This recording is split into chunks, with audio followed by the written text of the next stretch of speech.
What's up, friends? My name's Aaron Ciotti. Everybody calls me Ciotti. You can call me Captain Malcolm Reynolds. Why can't I remember the name of the lead character in The Expanse that chat has told me that I look like? Captain, what's his name? Jack Sparrow? Captain Jack Sparrow, that's it. What's up, chat? 'Twas the donkey's fault was first, Spurtin was next, Windjumby, Richard, Northern Tier FPV, JR FPV, CMYK, Grizz FPV, Adrian Glessner, Riot 9, Brian Jarvis, Paul McDonald, iDrone PR, FPV Trucker, Hypnos FPV. If you want the gangly man to read your name, you gotta come into the chat early and say something. If you want to talk to me directly in the chat, just type @CiottiFPV or just type CiottiFPV. No spaces, and you gotta spell it right. It'll light up an orange. I don't know that you're talking to me. There's nothing in front of the bench cam. There you go. That's better. Welcome to Whoop Wednesday. Tonight is Mobula 7 versus the whole of the world. Yeah. Mobula 7, ELRS, 1S, versus the best 75mm motor-to-motor freestyle rig I've been able to build for 1S. Versus the 65mm competitors. Mobula 6 with TriBlades and a newbie drone cockroach frame, since the Mobula frame is incredibly fragile. It broke after 4 batteries. And then the best freestyle whoop that I was able to build, other than, you know, outside of the Mobula 6 build, which is newbie drone Acro B based, Happy Model 0802 25,000 direct soldered, the Gemfan quad blades, and Meteor 65 canopy that I'm just kind of playing around with. I think I like the cockroach canopies a little bit better, to be honest. You can get the PIDs up higher and you can get the filters down lower, and as long as you get the clear cockroach canopies, they're pretty durable. They're pretty durable. It takes an awful lot of abuse to kill one. And, you know, swapping a tiny whoop frame is no big deal. Hey, look at this! I managed to fit a singularity antenna under the canopy. Look at that! It just looks like a proper, you know, sack hanging down now. Happy Model gets the award for the most phallus-like canopy. It's the ugliest canopy, but you know what? It's really lightweight, and the camera that fits in it, the Runcam Nano 4, I guess it would be, is terrific. So, you know, all business with this canopy. Maybe we'll install a Happy Model EP2 receiver in this rig tonight, because right now it's just on regular old FR Sky. Maybe not. We'll see. Hi, friends. Yeah, so we're going to be taking a look at the tune on the Mobula 7. We're going to be comparing it to the Mobula 6, and some other rigs here. There's something kind of interesting with the startup power on the Mobula 7. It will not run on, basically, it will not run on normal startup power values. You have to crank the startup power pretty much all the way up in BlueJay with it. And you can't flash it in BLHES because there is no target for that specific ESC. But somebody sent me the conversion chart, the startup power conversion chart, from BLHES to BlueJay, because they use completely different values. First and foremost, BlueJay uses a minimum, 2 values, a minimum startup power and then a maximum startup power. And then it's also got this ramp up RPM power. So, you know, BLHES has just this single stack of values, and most tiny whoops, you want the startup power to be on 1.0 or 1.5. Hopefully you guys can see that. Nope, you can't see it because it's down by the picture of my big silly head. Yeah, typically 1.0, 1.25, 1.5. So here are the equivalents within BlueJay. So that's pretty slick. BlueJay won't run on this 12-year-old's computer, but I basically have it cranked. I have BlueJay cranked all the way up. I have the minimum startup power turned all the way up to 1073. I have the maximum startup power turned to 1294. I did not change this RPM ramp-up power, though. It's still on 9x, but it's okay. Next time I hook it up to BlueJay, I will kick it up to, like, I'll probably kick it up to 12x, and I'll take these values down a little bit. Maybe not. Maybe I'll just leave them cranked all the way up. It flies fine with it. Once you crank them all the way up, it's good to go. So that was super interesting. I was kind of wondering what the difference was between, but I haven't really needed to look into it because BlueJay has just kind of worked on every rig that I've put it on. This is my full-time job. If you'd like to see these live streams continue, I need a little bit of your help. Head on over, click thumbs up, subscribe, bell, all that nonsense that YouTube loves. Be active in the chat. They love that too. Leave a comment, all that good stuff. You can also head on over to CiottiFPV.com. There's a bunch of other free ways that you can support me. Whole bunch of affiliate links. If you ever find yourself doing an order on Banggood or Amazon for anything, FPV Cycle, FPV Crate, Get FPV, and a couple of others. God's website. I do have affiliate links. If you hit those affiliate links before you check out, or if you use bookmarks, just replace your bookmark with my affiliate link. That way, every time you hit the bookmark for God's website, it's good to go. But yeah, if you hit the affiliate link before you check out, I will get 1 to 6% of your entire shopping cart. Doesn't affect you in any way. You can still get discounts and free shipping and all that jazz.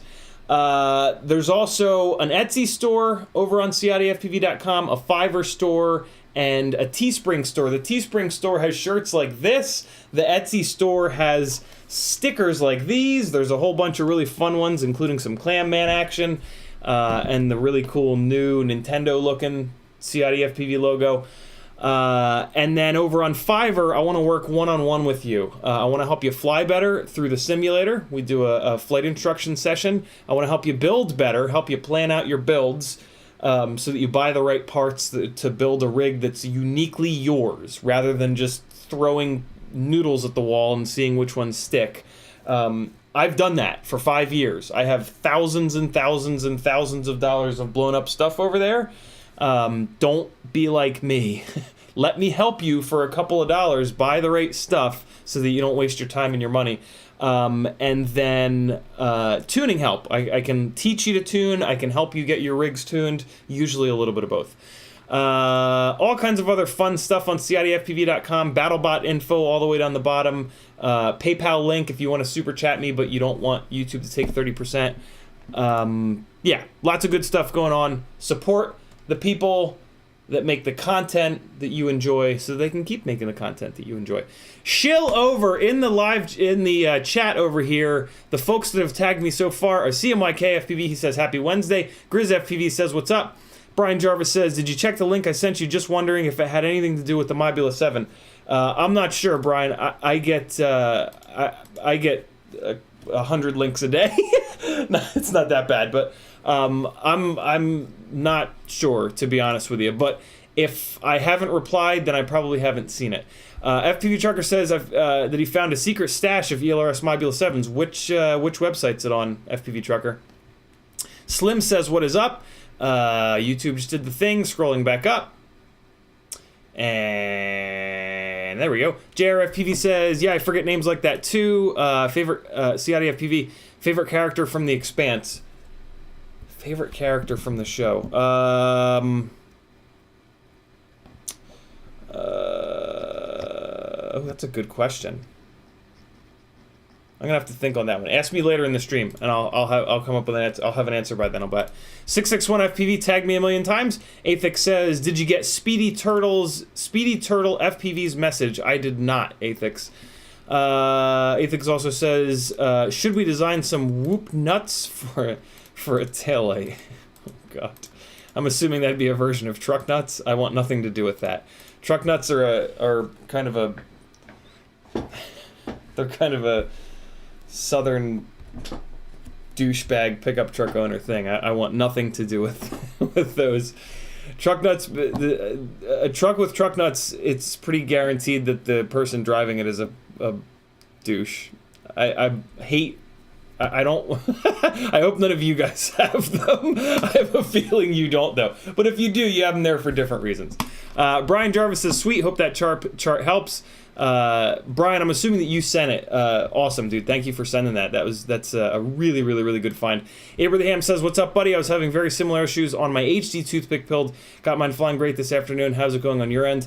It's all good to go. We flew it yesterday on the stream, and yeah, it's all set. I think what's happening is so Monday when I unboxed the Mobula 7, I put a battery through it. And it was acting a little bit weird. Basically, what it was doing is when I was throwing it backwards to create a bunch of inflow, reverse thrust, basically, it was stalling the motors out. Only when I would put it into this specific situation that like racers would never do, for example, right? Yeah, it was doing this thing where it would like very softly drop on one corner. It wasn't a desync. A desync is a very sharp, it just lets go. The motor just stops working. Whereas in this case, like the motor speed slows down. It gets to a point where it's going so slow that it stalls out, but that happens a little bit in the goggles. It looks soft. It looks like a soft kind of dip. So that's how I knew what it was. And so I hooked it up to Blue Jay, and I noticed that it wasn't when I powered it up, it was doing the BL Heli tones. It wasn't doing the Blue Jay tones. So I'm like, oh, cool. Let me put it on the Blue Jay. Maybe that'll help it out. So I put it on the Blue Jay, and then it wouldn't turn the props at all because the startup values were too low in Blue Jay. So I think what's happening is, I think that Happy Model is putting on a specific version of BL Heli S, or they've just. What's weird though is if you go into BL Heli S and you try to put it on here, there is no target for it. So I don't know what. I guess maybe Happy Model has their own target, that their own hex that they're sitting on that I haven't been able to find on the internet. But that's okay because Blue Jay. Everything I've put Blue Jay on recently, I've been really, really happy with it. I can't say that it's any better than BL Heli S, to be honest. I haven't really noticed a flight difference between the two, but Blue Jay does have some extra options, and it is currently being developed, where BL Heli S is just kind of dead. Like, nobody's really doing anything with BL Heli S. So, yeah, I'm kind of moving everything that's not 32-bit over to Blue Jay, and it's working totally fine. So yeah, nothing wrong with that. So yeah, then it wouldn't work because I didn't realize that, you know, when I flashed it, it had the stock startup values. So yeah, I slept on it, and then, well, I tried to sleep on it, and then I couldn't sleep. And then at 5 a.m., I was like, I'm going to figure this out, goddammit. And the first thing I did was just crank the startup values all the way up in Blue Jay, just to kind of like brute force it to see if the board was blown. I thought the board blew up. So I just cranked it up all the way, and all of a sudden the props would spin. I started to ease it down a little bit, and I was able to get it down a little bit from max, but not very far before it was running into issues again. So I just said to hell with it, and I ran it all the way up to max. And yeah, it's been flying great ever since. So there you guys go. Out of the box, it is fine. But if you flash Blue Jay to it, you need to push your startup values up. Let me get caught up on chat, and then we will just start flying, I think. I've got... So we're also gonna talk about batteries, BiBlades versus TriBlades. So we've already covered startup power problem that I put in the title here, and we're also gonna tune this thing. I'm gonna tune it in the OSD like I usually do. The stock tune is really cranked up. Like, it's really, really, really cranked up high. But the values are strange. And the weirdest thing about the Mobula 7 stock is the filtering. The filtering is really, really, really weird. I can't say I've ever seen any filtering setup, anything like this. Which, it's very strange because, like, either one of two things happened. Either somebody went into the filters and just like, which is kind of what it looks like, or somebody that, like, actually was flying it did some logging or, like, did some work in there. I don't know. You guys will see, like, the filtering setup is just so confusing. I started messing around with it just a little bit. Yeah, we'll look at that in a little bit here. It's very odd, but there are a couple of mods that we're gonna make to. There's a mod that we're gonna make to this, and then I think that's all. I think that's all that we're gonna do. We're just gonna switch the props, but in order to do it, I don't have those props because they're in a box right now.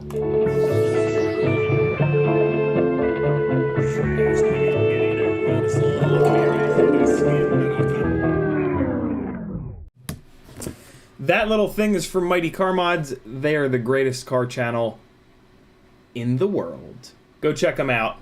You can thank me later. You know what that tape is. Oh, why? Why do people do that? Like, why did people start doing that and now it's like, you know, you feel like you have to do it. Who's got a QX7?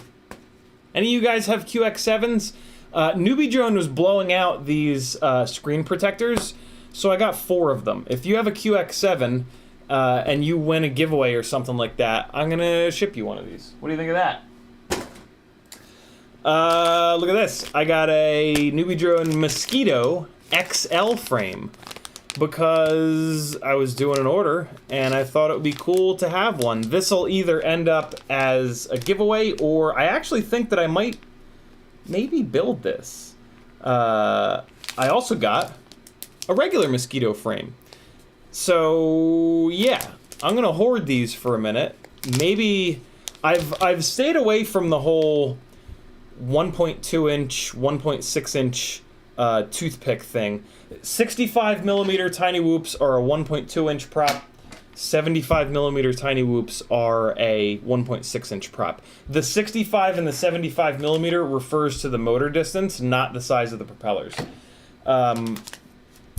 I've stayed away from the ultra small toothpick thing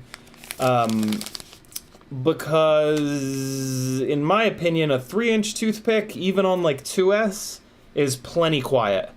And you're going to get a whole bunch more performance from it. And it's already kind of too light.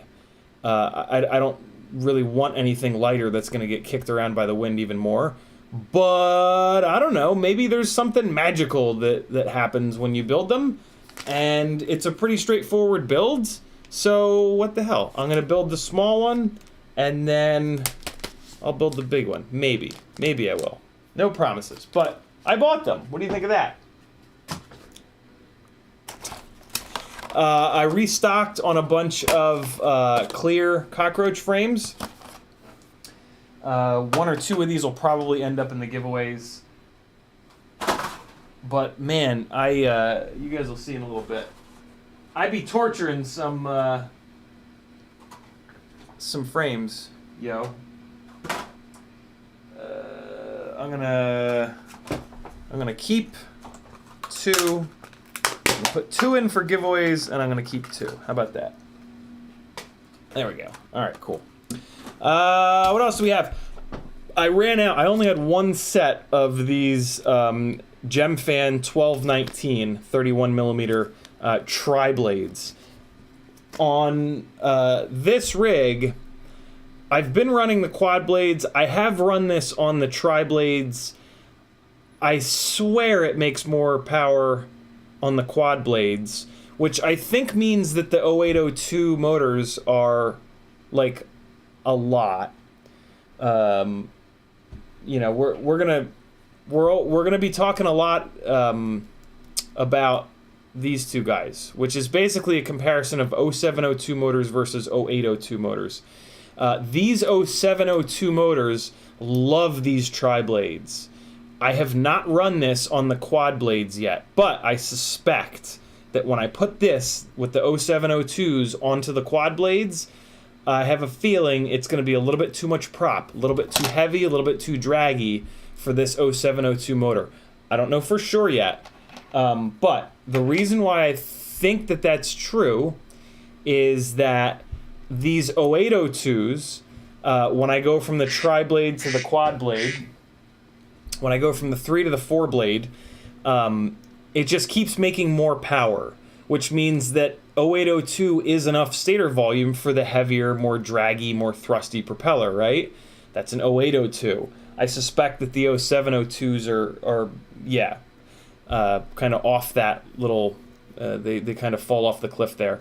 But what's interesting is these 0702 Happy Model Mobula 6 motors are 26,000 kV, and these 0802s are only 25,000 kV. So it's really cool flying these two back to back because there's definitely a difference, but I can't figure out which one I like better.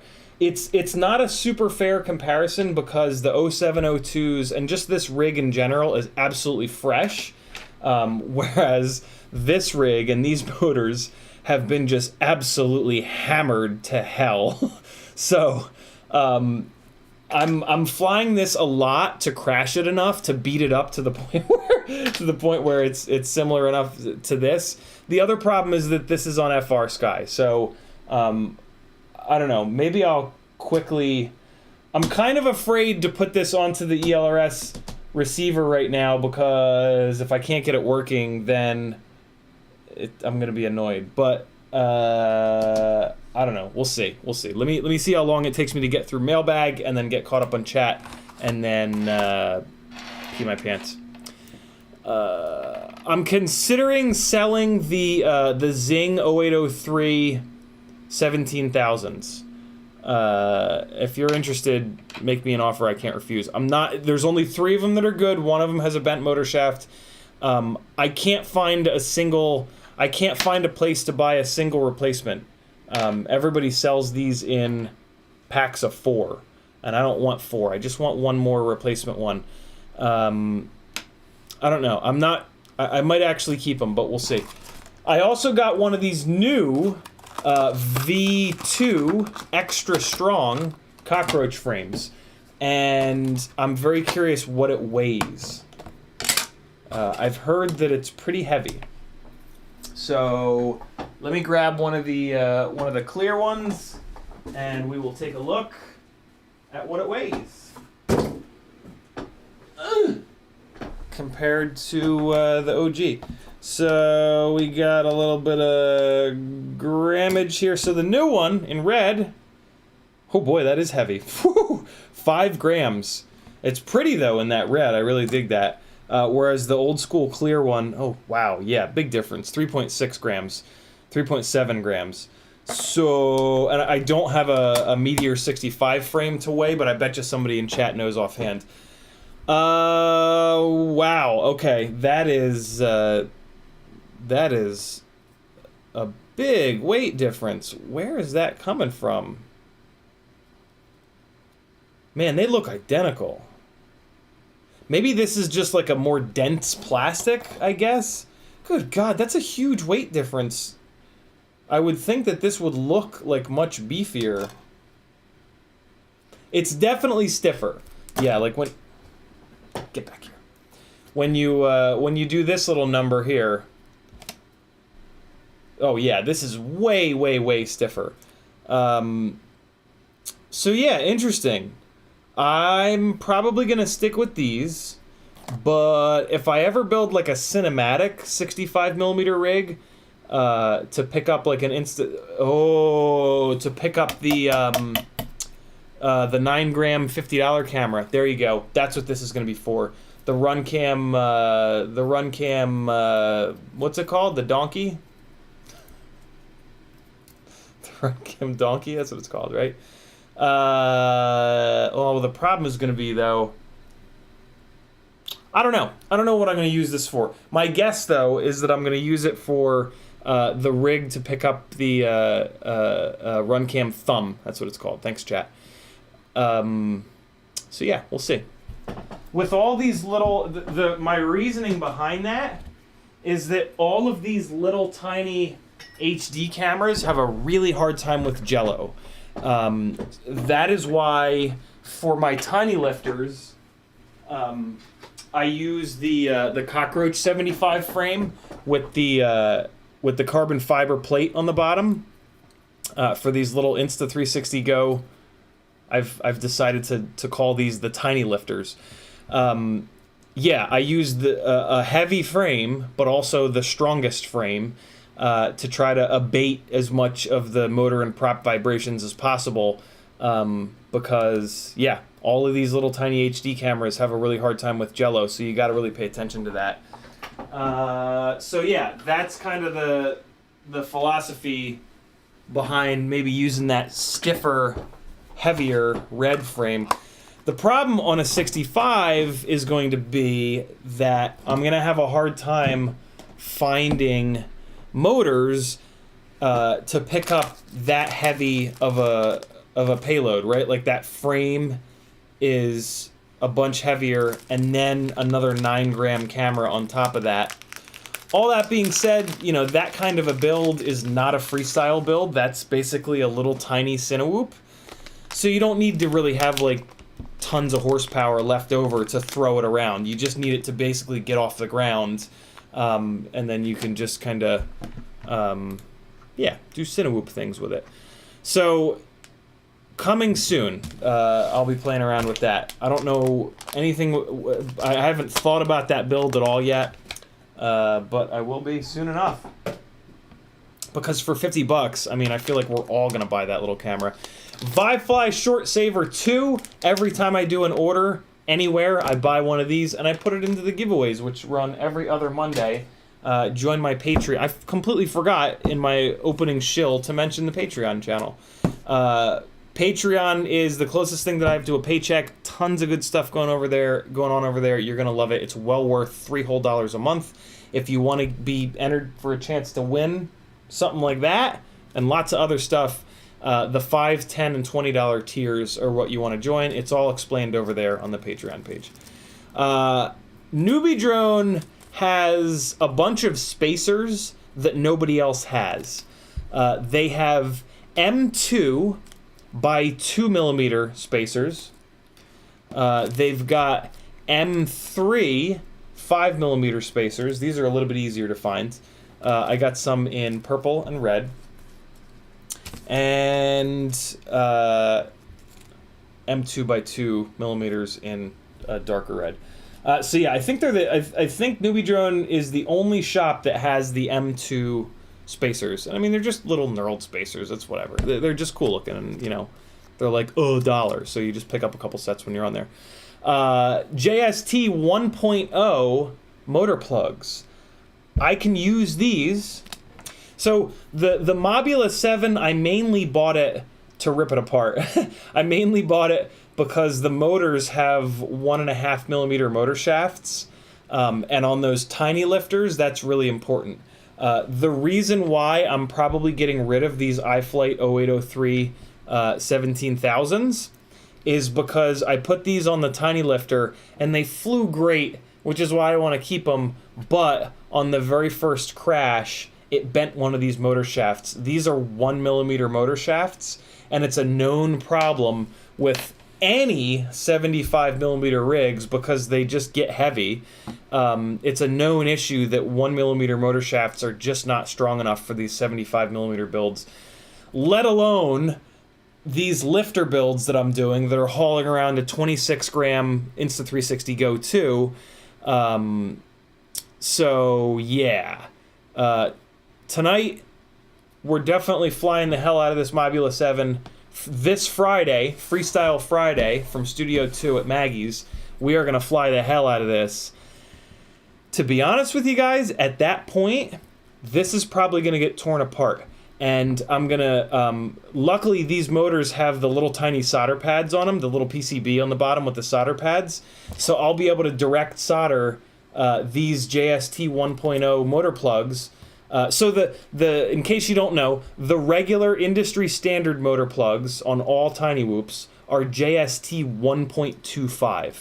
Newbie Drone on their Acro B boards went to a JST 1.0 plug, which is smaller and lighter because they're trying to cram a lot of stuff on the board. They're not much smaller and they're not much lighter.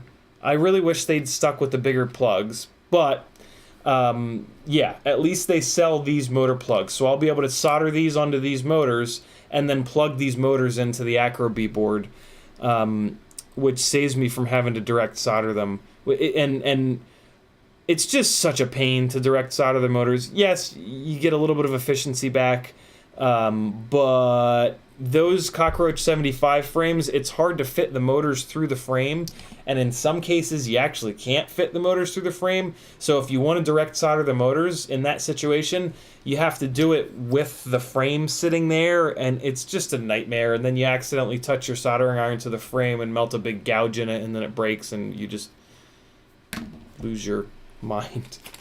I got a set of ASI 1.6 inch TriBlade 1.5 millimeter motor shaft propellers because on these tiny lifters I'm going to be messing around with different propellers to see which ones are the quietest. I have a feeling these ASIs are going to be the quietest. The reason why that matters is one of the things I want to do with those little tiny lifter rigs is like gorilla whooping stuff, fly around the mall, fly around Target, fly around everywhere. And yeah, I want it to be as quiet as possible. Like in the mall. Can you imagine flying hard in a mall with an Insta360 Go 2? All like the rafters up on top and the 2 stories and like railings and hitting people in the face. We're not hitting anybody in the face. But yeah, I'm sure that I'll get kicked out. But the quieter the rig is, the harder it'll be for them to, you know, find it and find me and throw me out. So this is exciting. I'm excited for these props. Already talked about those. And all right, cool. So wait a second. Oh, okay. Oh man, I don't have the so I also have a set of Gemfan TriBlades on the way. But they did not make it. I just realized. I thought those were in this order, but they're not. And I really want to put this thing onto the Gemfan TriBlades. So I am just going to steal them off of this rig, just so that we can get that done tonight. Yeah, I'm going to pull them off this rig while I'm getting caught up on chat. Once I get caught up on chat, we're going to start flying. I'm going to fly the Mobula 7 with the BiBlades that it ships with. It ships with smoke crotch colored ones, but I had these blue ones, so I threw them on. So yeah, I'm going to fly it with the BiBlades, and then we're going to swap it over to the Gemfan TriBlades, and then we're going to fly these guys, and we're just going to compare them all. I don't think we're putting that Happy Model receiver into this rig tonight, because it's already 8:45, and I haven't even started to get caught up on the chat yet, and you guys always have good questions in the chat. So, yeah, scratch that. I'll do the I'll put that receiver on at another on my time, basically. There you go. That's what we're testing. I mean, we might as well put this up in the air too while we're at it. All right, so I'm gonna work on the chat, work on getting caught up on the chat, and try to get these props off. Man, is it a pain to get these off? Slim says, "What is up?" Oh wait, no, I'm way behind.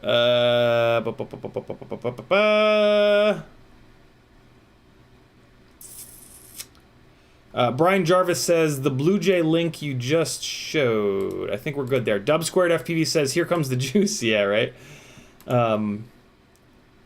Whitmead says, I have a question about the CL Racing LED race wire on RDQ. In order to wire top of arm LEDs to bottom of arm LEDs, RDQ has a pic that shows A to C, B to B, C to A. Is that right? It actually shouldn't matter.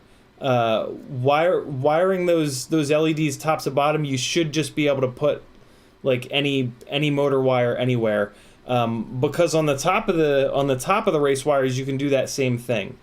So yeah, if there's 3 pads to go, so I think what WIT is going to do is order 8 of the race wires and put the 4 on top like normal, and then there's like 3 little side pads, and then he's going to take the other 4 and put them on the bottoms of the arms, and then yeah, I think and then so you use those little side pads, you connect side pad to side pad, I believe. And yeah, I don't think it matters. It shouldn't matter which one you go to, because on the top of the race wire, you can take those motor wires and you can put them wherever you want. You can mix them all up, you can braid them, you can do whatever you'd like, and it doesn't matter up on the top there. So I doubt that it'll matter on the bottom. You know what I'm saying? Don't quote me on that, but that's just my suspicion. Abraham says, I was talking about your toothpick, not the whoop, but still part of the issue I realized with mine was that I was being way too conservative with the PID and filter sliders. Interesting. Wow, look at that. Those came off a lot easier than I thought. Sometimes on these 1.5 millimeter shafts, they really fight you. That's what she said. All right, those batteries are still charging. That's looking good. Hold on. Are they still charging? Or are they done charging? Let's see. I put this one on. Yeah, well, let's just keep letting them go. FPV Trucker says, never mind, Good Venture drones. They're in Illinois. Sorry, I just checked and they're sold out. Sorry, guys. Abraham says, I think they changed the relative filter positions so that you can be a bit heavy-handed with moving them and still have a lower risk of flyaways. I have the filter sliders pinned way to the right. It could be that, Aber. It could also be that the new filtering works a lot better. Specifically, the new dynamic notch filter in Betaflight 4.3, it works way, way, way better than the previous dynamic notch filters, to the point where on Tiny Whoops, Quad 66 did some testing with an open logger, and he found that the new dynamic filters in 4.3 actually outperformed the RPM filters. He thinks, and I also think, that that's specific to Tiny Whoops, but really, really, really interesting. If you guys aren't watching Quad 66's stuff, get on it. There's not a lot of production value, but there's really good info in there. So just, don't expect to have like fancy things to look at, but lots and lots and lots of good, just really, really, really good info. Remy Tim says, I have a QX7. I'd take one. Awesome. I had a feeling. 661 FPV says, Whoop Mosquito XL. Have fun soldering the longer motor wires. I use micro race wire LEDs from Flywoo. That was my plan too, 661. I have a bunch of those little micro race wires that I haven't used yet. So 661 says, I would recommend a 1.5 shaft motor for the Mosquito. I have a Beta FPV 1102 18,000 on my Mosquito XL, but they are very unbalanced. Yeah, I had the same experience with the Beta FPV 1102s, unfortunately. Which is, I have them on one of those tiny lifters right now. I tried them on 1S and I had that problem. Now I've got them on 2S, and I flew it when it was late in the day, which doesn't really show jello all that well. So I'm cautiously optimistic, but I have a feeling they're not going to work on there. But we'll see. 661 FPV also says, those new Happy Model motors on that Mobula 7 would be perfect for the standard Mosquito. FYI, the Mosquito will fit a 2-inch prop, 51 millimeter. Interesting. Not the Mosquito builds are not going to get crashed. They're barely going to get flown. They're just more like a quick experiment to see if there's something magical about the way that they fly. Like I said, I think a 3-inch toothpick is the way to go for something small and quiet to fly outside. But I don't know. We'll see. I know you don't like HQ props, but they make a 51mm BiBlade that runs on my Mosquito, not XL. I haven't even thought about what props I'll run on them. Probably TriBlades. I really prefer TriBlade. I'm really starting to notice that with these little tiny propellers. So the smaller a prop gets, the harder it is to balance that prop. And I'm really starting to notice that on these little tiny props, the TriBlades are noticeably better balanced than the bi and the quad blades. And that's mainly because a BiBlade and a quad blade, if one blade is off, it's gonna be like out, like that even number of blades, just, yeah, if there's a little bit of a balancing problem, it's going to be more noticeable. Whereas with the TriBlades, if one blade is a little bit heavier, it's just not as imbalanced when they're imbalanced. So I'm slowly moving to all TriBlades on pretty much everything other than this rig on the 0802s because they have the grunt for these quad blades. 661 also says, for the Mosquito 3D printed LiPo mounts, if you cut the center out of the two 1S mounts, it fits a 1S 450 mAh perfectly. If I do the build, I have this little solid pin PH 2.0 connector that came on something Emacs related. It's like a little PCB, and then it's got the connectors on either side. The 1S mounts for those Mosquitoes look to be perfectly spaced to use that, so that's what I'll be using. Abraham says, drives me nuts that you can rarely find a single replacement micro motor. If they're dead set on only selling sets, they need to start making sets of 5 or 6. Yeah, very, very true. Kevin Sumner says, thumb. I was trying to figure out what the name of that new $50 9-gram run cam camera was called. 661 also says, the thumb footage looks absolutely horrible. Great. So I guess what we need is a RunCam thumb versus Insta360 Go 1 comparison video.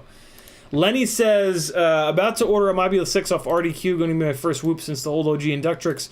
Which do I get, 0802 19,000s or the 0802 25,000s? Definitely the 25,000s, because you can just turn them down in Betaflight now if it's too much power for you. Or try to find the Mobula 6 ELRS, which stands for Express Long Range System, or Express LRS. That's going to come with 0702 26,000 kV motors. That's this rig here, and yeah, it's real good. Express LRS is a different receiver protocol, so you are going to have to get either a transmitter that supports it or a module like this, but ELRS is definitely the future, and it's a godsend for whoops because you get really low latency and a ton of range. So that would be my suggestion. North49 says, since you would stack a 9-gram RC thumb on a whoop, wouldn't you want to use the lightest frame possible, considering you wouldn't be ripping freestyle with it? In one sense, yes, North49, but as we talked about earlier, with all of these little HD cameras, they all have a really hard time with jello, and the lightest frames possible are going to be the most wobbly frames, and they're going to do the worst job at managing the vibrations coming through the motors and the props, and that's what creates jello. So yeah, and with the fact that it's not a freestyle rig, and you just need it to basically get off the ground, and then you're going to do cinewhooping stuff with it.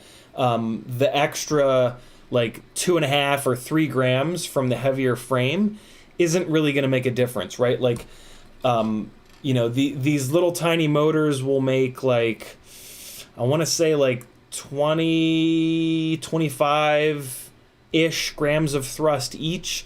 So the whole system is going to have about 100 grams of thrust, probably a little bit more than that. So 100 grams of thrust, and then you add 2 extra grams, you know, that's not going to be a significant difference for a rig that you're going to be doing cinewhoop stuff with. Motormat says, iFlight sells the 0803 Zings for $12.99. Of course. Why wouldn't Why wouldn't I go to the website that makes them? Thanks, dude. Good call. It's the only place I didn't look. There it is. 13 bucks. Awesome. Thanks, dude. Yeah, these the one of the things that I thought about for these 0803s is that I might put them on that those mosquito frames. But I don't know. We'll see. Just gonna leave this tab opened. There we go. Riot 9 says one and only one vote for 19,000 kV. I don't know what that means, Riot. Oh, no, he didn't tag me in that. You guys, he must have been talking to... I read the wrong one. This is the one he tagged me in. Riot 9 says 19,000... He just retracted the message.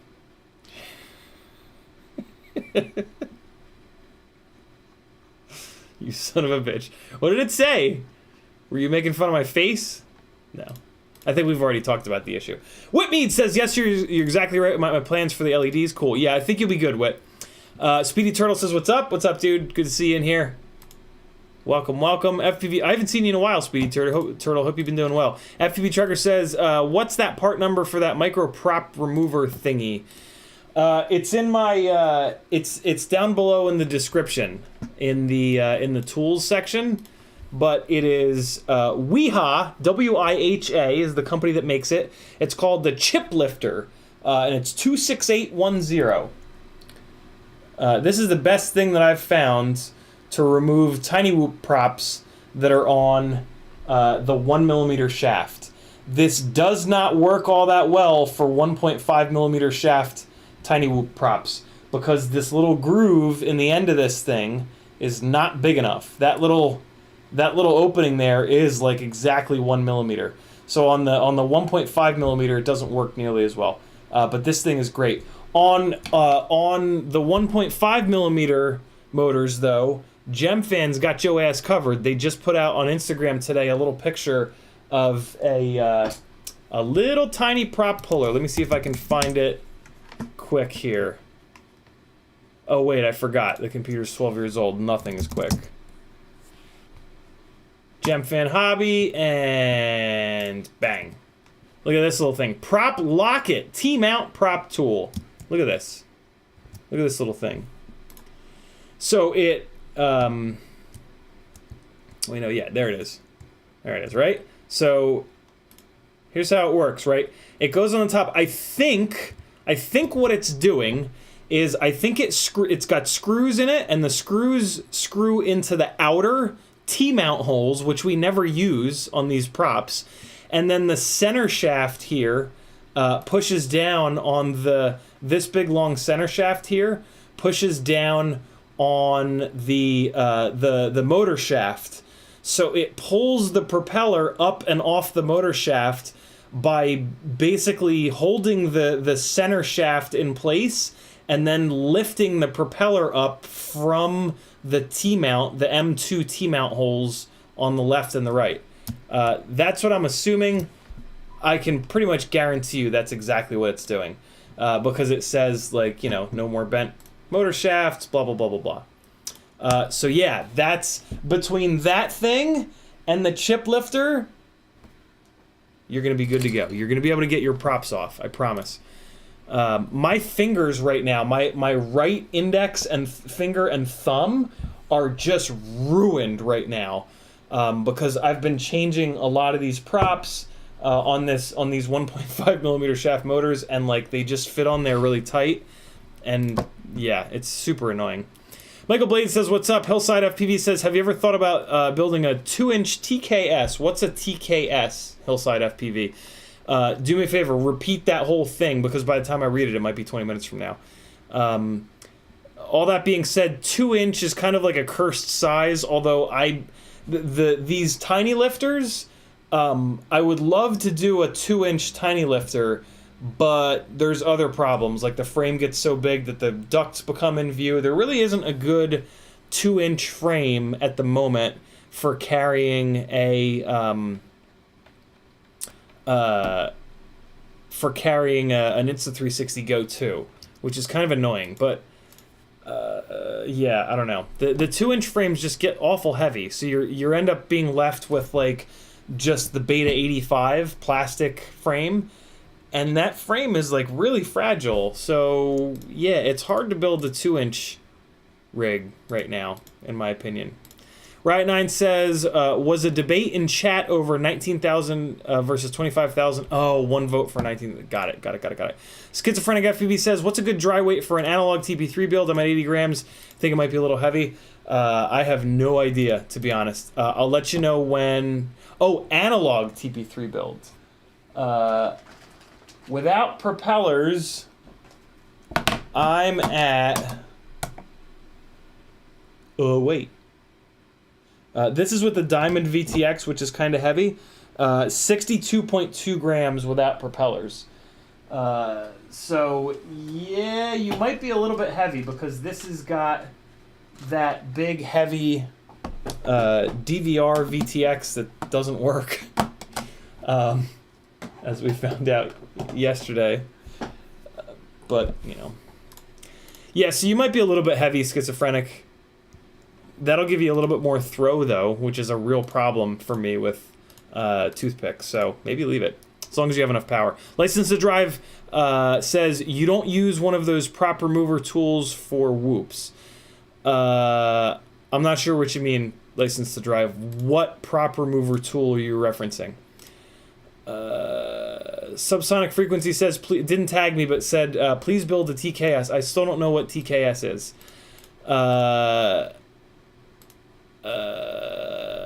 As a reminder, if you want to talk directly to me in the chat, just type CiottiFPV and it'll light up in orange, and that way I'll know that you're talking to me. If you guys don't tag me, I'll assume that you're talking to each other, which is a great idea. The people in chat are amazing, and you're going to love them. I'm caught up on chat. Speaking of, it is now 9 o'clock. We're just going to start flying. I'm definitely not going to do that receiver install.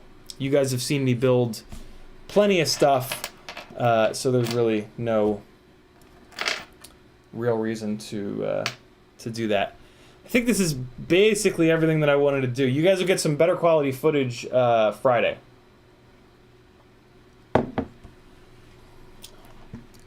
Here we go. Perry Earl says the TKS is a ductless frame by Tarkus X. He's a big Quicksilver guy. P.S. Good to see you again. A ductless frame by Tarkus X. So if I Google this, will it find something?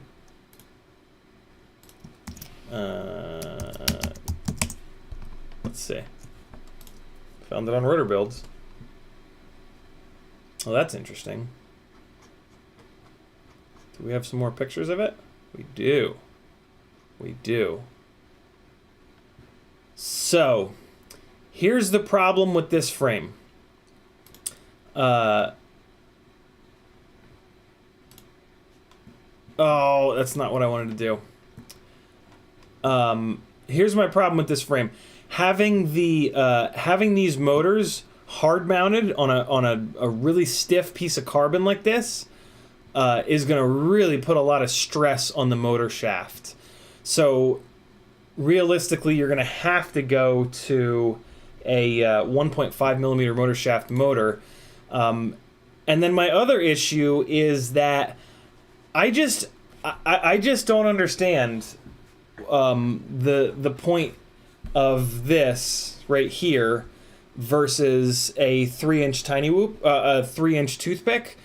A 3-inch toothpick is infinitely safe, infinitely quiet, and the flight performance is going to be pretty good because there's been a pretty deep R&D cycle done on it. So something like this is going to get beaten up by the wind even more. It's going to be the same amount of quiet, the same amount of safe. The only real purpose of this for me, in my mind, is that it's another way to run down tiny whoop batteries. But for me, if I want to run down tiny whoop batteries, I'm just going to fly inside. If I'm going to fly outside, it's going to need to be bigger than this. So yeah, I've always, I love this frame design. I just don't understand the philosophy behind a rig like this versus a 3-inch toothpick. Does that make sense? Other than you don't have to have another type of battery, right? Like, I guess if you've got a Tiny Whoop already and you've already got Tiny Whoop batteries and you don't want to buy different batteries for a 3-inch toothpick, then it makes a lot of sense. Then totally fair enough. You want to be able to have your Tiny Whoops to fly inside, and then you want to have something that you can also fly outside, and you don't want to buy any extra batteries. Got it. Totally get it. That makes total sense. I already have 1 million batteries, and the extra weight and power of a proper 3-inch toothpick is what I'm going to want to fly outside. So yeah, something like this for me is just going to get kicked around by the wind too much, and it's just going to drive me insane. All that being said, I have these little mosquito frames. I am going to do a build that's pretty much identical to those, and I'll see. Maybe there's some magical magic that I'm missing out on. But yeah, I've got these mosquito frames, which are basically the same thing as that. There's really going to be no difference between these and that frame. So yeah, maybe I'm wrong. Maybe there is some kind of magic. I highly doubt it, though. I mean, I've been building rigs of all different sizes for 5 years. And so, yeah, I'm usually pretty dialed in on stuff. I'm not saying that frame doesn't fly great. I'm just saying that, yeah, I don't quite understand it. It probably flies great, but I'm pretty sure that a 3-inch toothpick is going to fly better. If nothing else, then because it's had much more of an R&D cycle over the past 2 or so years. Much like, and a perfect example of this is 5-inch rigs. 5-inch rigs fly better than anything, period. Like, unquestionable. That is a statement that is absolutely true. If you think that statement is not true, you haven't flown a proper 5-inch rig yet. Like, a half-decent 5-inch rig, Source 1 frame, glide frame, apex frame with 2306s or 2207s, carrying like a Session 5 or even a Hero, with like 5143 propellers. There's nothing like it. There really isn't. Like it is definitely a sweet spot of propeller size, but it's also had a 7-year R&D cycle. So we know the exact right motor, the exact right thickness of frame, the exact right propeller, and toothpicks have benefited from that R&D cycle over the last 2 years. So yeah, there's that. Schizophrenic FPV says, thanks, man. You're certainly welcome. Perry. Oh, wait, no, we got that. License to Drive says, one of these prop removal tools. I got one with my Mobula 6. The prop removal tools that I got with the Mobula 6 and 7 are useless for me. They just bend.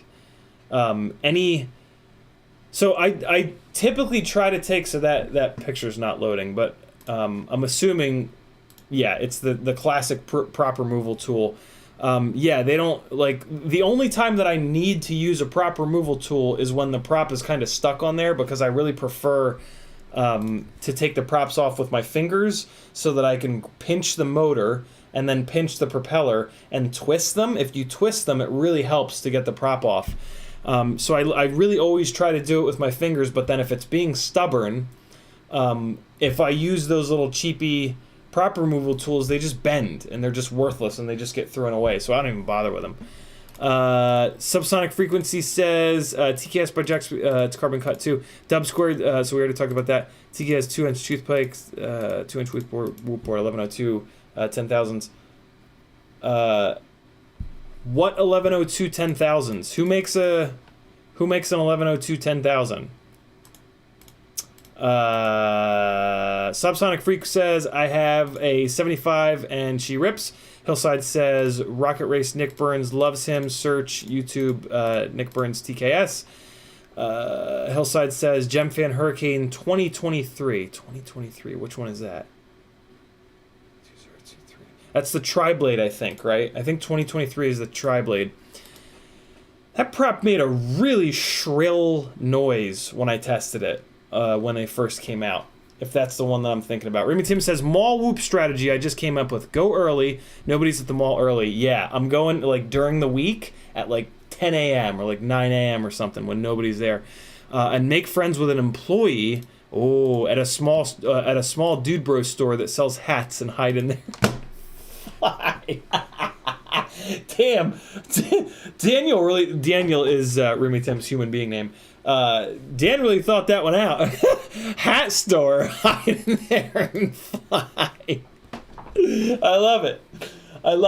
What my thought was going to be, I think one of the cool spots to fly in my local mall is the food court, because the food court is upstairs and there's all the food spots, and then there's a big ass hole between the upstairs and the down below, and then there's the rafters and shit, and there's like stuff hanging. And what I was gonna do is just find like a little, so food court, right? It's got all the little booths, the little booth boys. I don't know why they're boys. And so I was gonna try to find a booth that, maybe there was like a row, and then it's like booth, and I can like not have, you know what I mean? Like line of sight in, try to find like a booth that's like tucked, All right, this is going into a strange place. Hillside FPV says 1103 and 2S. Subsonic Freak says, I think if you built one, your mind would change a bit. Like, why is that, right? Like, so this is not me picking on you at all, Subsonic Freak. This is a very common thing, right? Very, like, all the time, people will say that to me, like, oh, you should build this. And then I go on a 5-minute tirade about how I've already built it, or, I've built something like it, and, my requirements are this, that, and the other. And then almost always they then say, well, you should just do it and it'll change your mind.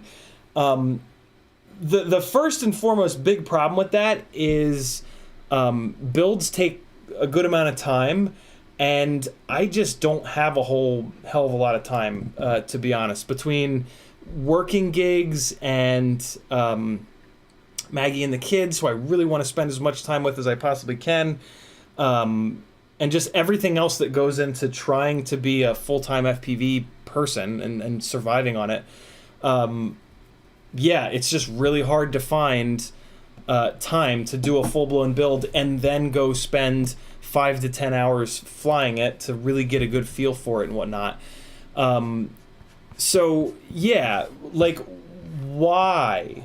Like, why would it change my mind if I built one of these things? Like, what does a 2-inch toothpick do better than a 3-inch toothpick?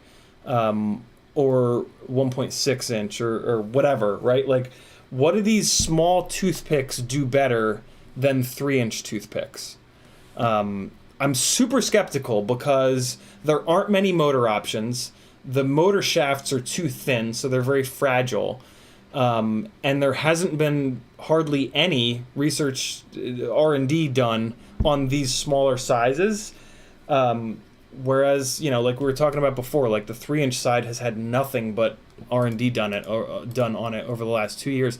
Not to mention that I had a 3-inch toothpick basically 5 years ago. It was essentially my very first build. 3-inch BiBlade, really lightweight, central canopy.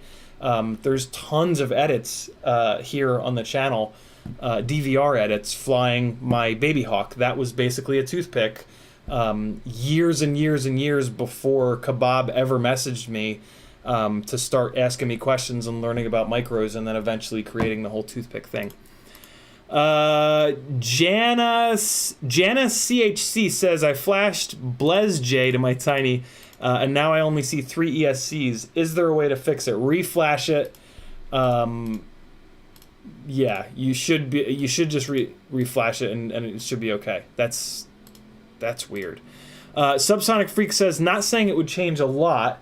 It would just be nice to hear your input after a flight, and that's why I was going to send a built one.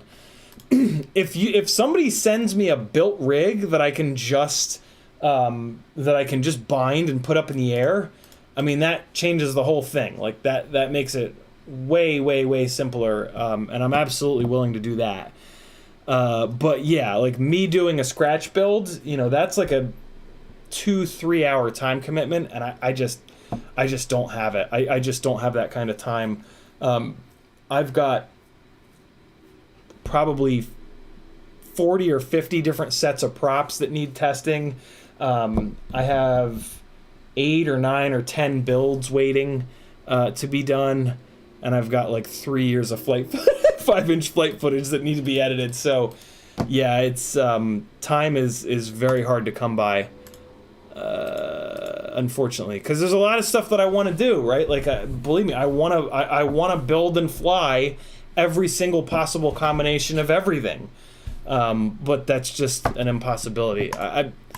It's wild, man. I thought making FPV into a career would give me more time, but it's actually given me a lot less time, because it's difficult to make enough money with this as a career, versus I can just get a project management job making 80 grand a year and you know, be able to survive. So it's interesting. It's yeah, it's kind of wild, but I'm doing what I love, and my mental health is in a much better place with this as a career, even with the financial struggles. So yeah, I'm just gonna keep going as long as I possibly can doing this, because my mental health is realistically all that matters.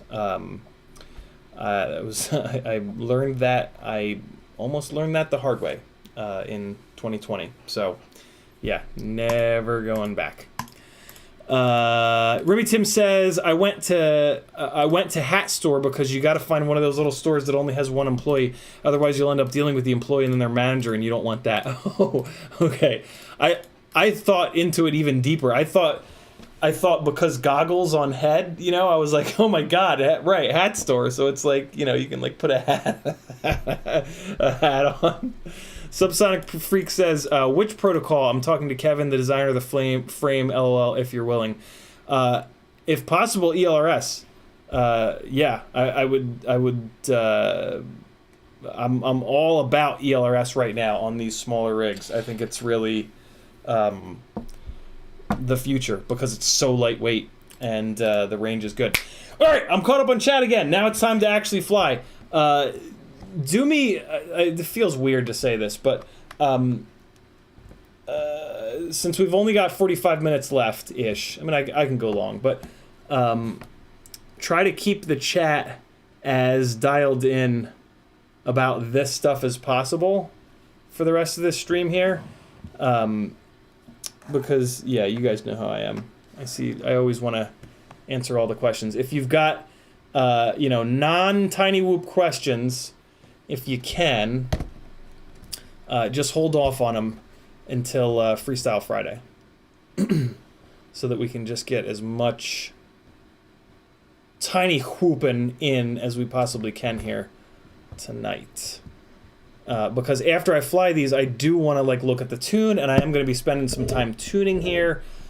So yeah, there's that. All right, let me get this refocused.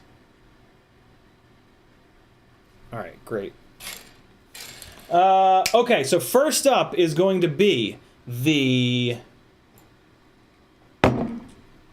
Mobula 6 on the BiBlades. So this is the Mobula 6 as it ships, and I'm going to put it up in the air on... So I'm going to run 2 of these Talon 1S 450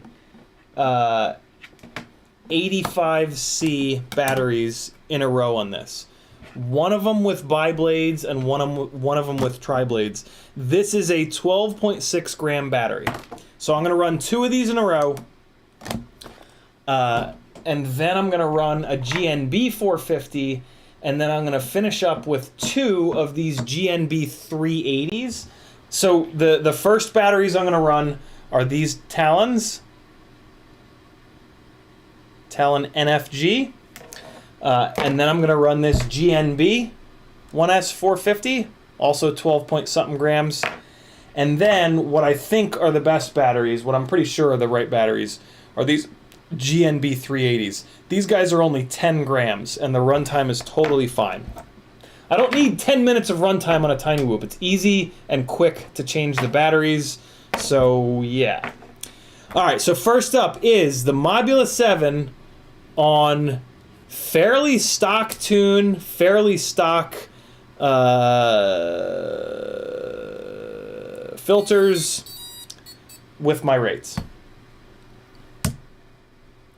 I gotta put this monitor onto the right channel. On Freestyle Friday, this Friday at, 7 o'clock, I will be at studio number 2, which is a much better spot to fly. And, yeah, we're gonna revisit this and fly this rig a little bit more there. So, more flying there, but I want to get this tune locked in prior to that. And I also want to figure out if this thing will take TriBlades. So, here we go! ELRS is coming up. There it is. Alright, good deal. So this is pretty much stone stock Mobula 7 1S ELRS. In a small apartment. This is a 900 square foot apartment. Oh my god, I almost got it stuck in my hair right away. Alright, so let me just get used to this. Oh, hold on. Kick that. I'll leave the OSD on for you guys. Look at this. I built the burrito tunnel, guys. Look. This is a burrito blanket. And I built a little tunnel with it. I don't know, thought it might be fun. Do some power loops. Wow, it's long. That is a long ass tunnel. Oh, that's gonna be tough to get all the way around that. So, oh boy, easy, easy. I do have crash prevention on, which is really, really nice. This thing lacks a little bit of power on the BiBlades, I will admit. It's also...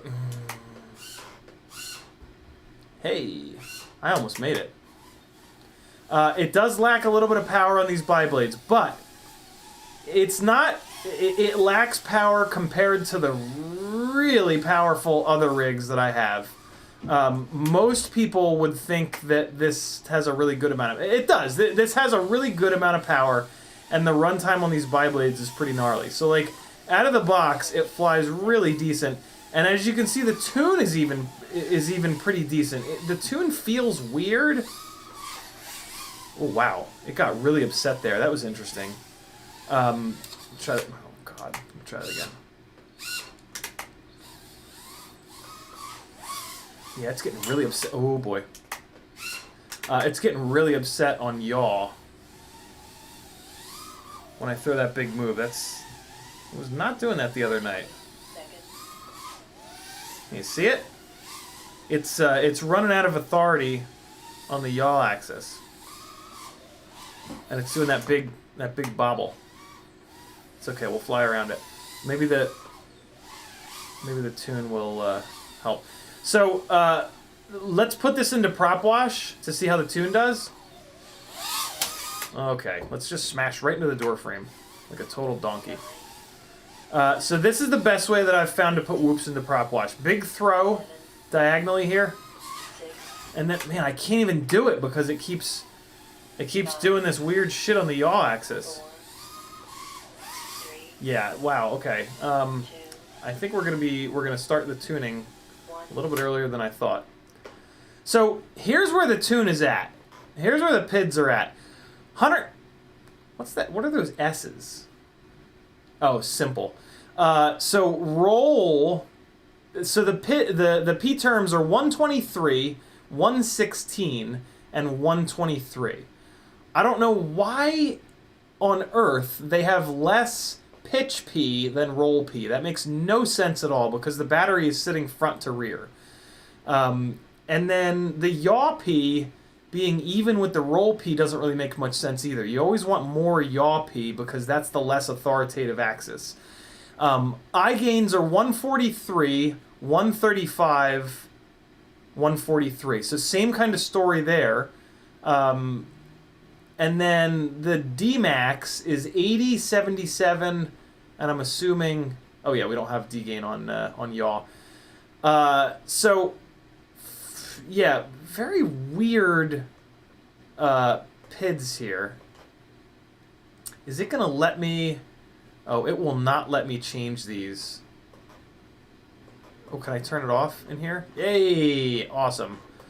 All right, so first things first, let's push the pitch P up quite a bit. We're gonna at least get it to 123. I'm gonna move it all. Let's go up to 130. Let's get some round numbers going on here. What do you say? We're gonna move roll P down to 120. The I gain, we're gonna move down to 140.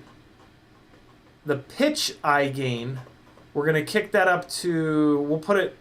We'll kind of match the ratios and put it up to 150, 20 points above the pitch P gain. And then for D gain, we're going to do something similar. We're going to leave the roll D at 80. We're going to move the pitch D up to 90. And then, yeah, that's going to be fine. Bring the yaw P down. I'm going to match the... Well, no, we want the yaw P to be up a little bit. I'm going to move the yaw P up to 130 as well. And the yaw I... it's starting to overheat, you see it? I'm going to move the yaw I up to 150. I got to get it up in the air. Come on, come on, come on, come on, come on. Telemetry recovered. Come on. Come on. Telemetry recovered. Come on, you little jerk. Low battery. Hey, alright, let's just get some airflow going. VTX is getting real hot. So I'm just going to take it easy for a second here. So it feels fine. I'm going to fly it in here so you can hear it. We're not starting to get any oscillations yet. Hear how it's nice and smooth still? So we push the PIDs up, but it still sounds nice and smooth, so we're okay. Wow, no, it's still doing it.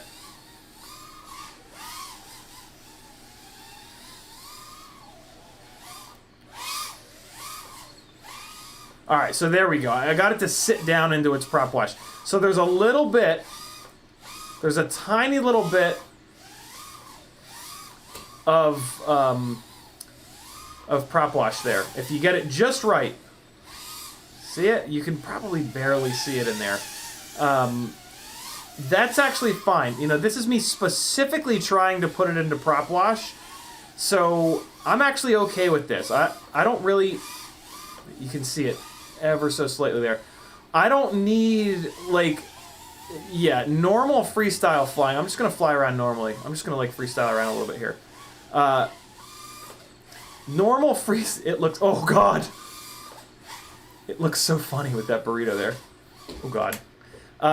Yeah, normal freestyle flying, you're not going to put it into such a blatant situation. Like, this is one of the other situations that really tests the tune. That rearward momentum, just, like, off-throttle stuff. Oh, that looks so sick.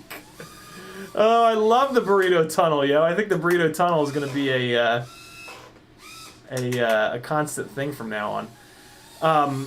Yeah, so where the tune's at right now, it's fighting off enough prop wash for sort of the freestyle flying that I do. Where the hell am I? Oh, I was inside the coffee table. So in terms of pushing the gains up more and more and more, I don't really... I'm not gonna... Oh, the battery had slid forward to... The battery was sitting all the way slid forward like that.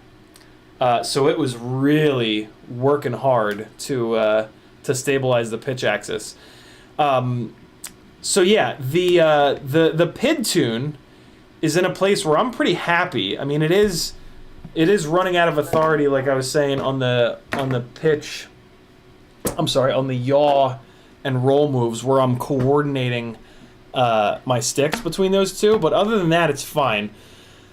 So I'm pretty happy with where the PIDs are, but we are going to hook this up to Betaflight in a little bit and look at the filters and see what we can do about the filtering, because it's really weird. So I'm pulling off the BiBlades right now, and we're going to throw these TriBlades on. I might as well show you guys that while I'm doing it over here. All right, cool. So here's how I always try to get props off, because this is the least damaging way to get props off.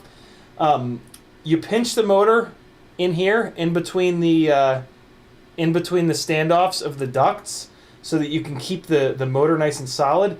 And then you grab the prop and you either spin it in one direction, or I really like to try to just spin it back and forth like this, and then you'll get it off without bending the motor shaft. Sometimes the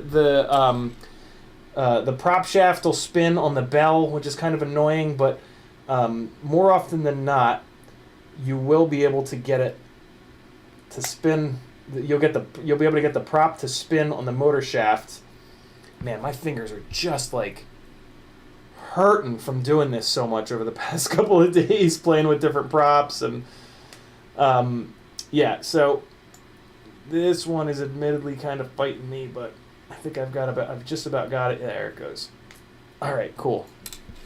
And yeah, I'll go from like one hand to the other. Like it digs into a different part of your fingers, so switch hands. But yeah, that's the safest way to get these props off that I've found, in terms of trying to not bend the motor shaft.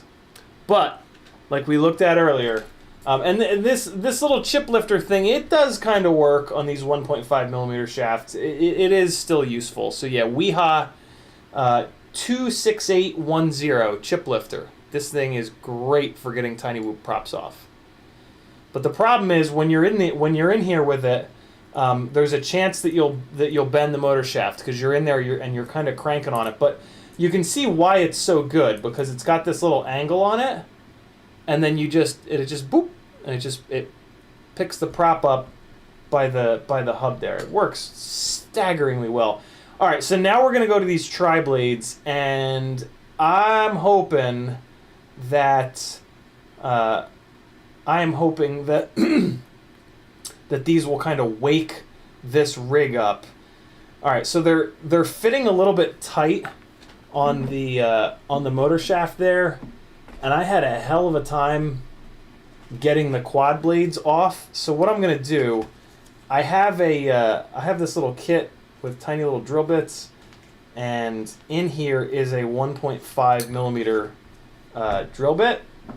So I am just gonna open these props up ever so slightly with this drill bit, just to make sure that I'm just tired of mangling my fingers. I'm not gonna like full-blown drill them out. I'm just gonna put them in there, twist them one way to get them on, and then twist them the other way to get them off.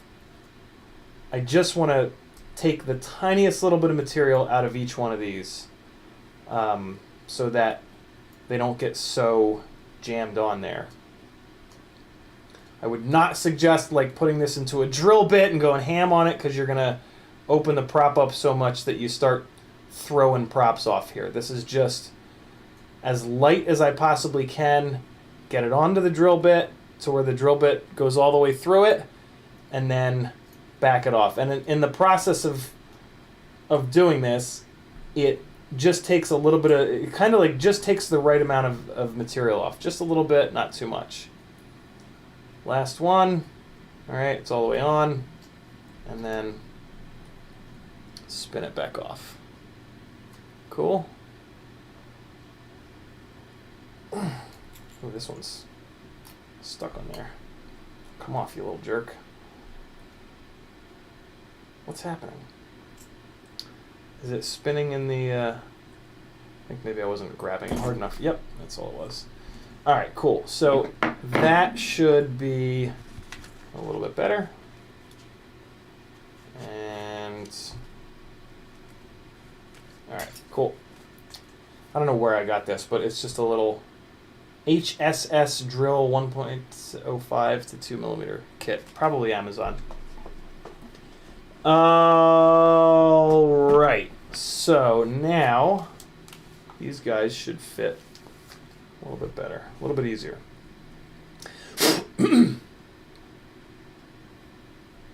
Let's see.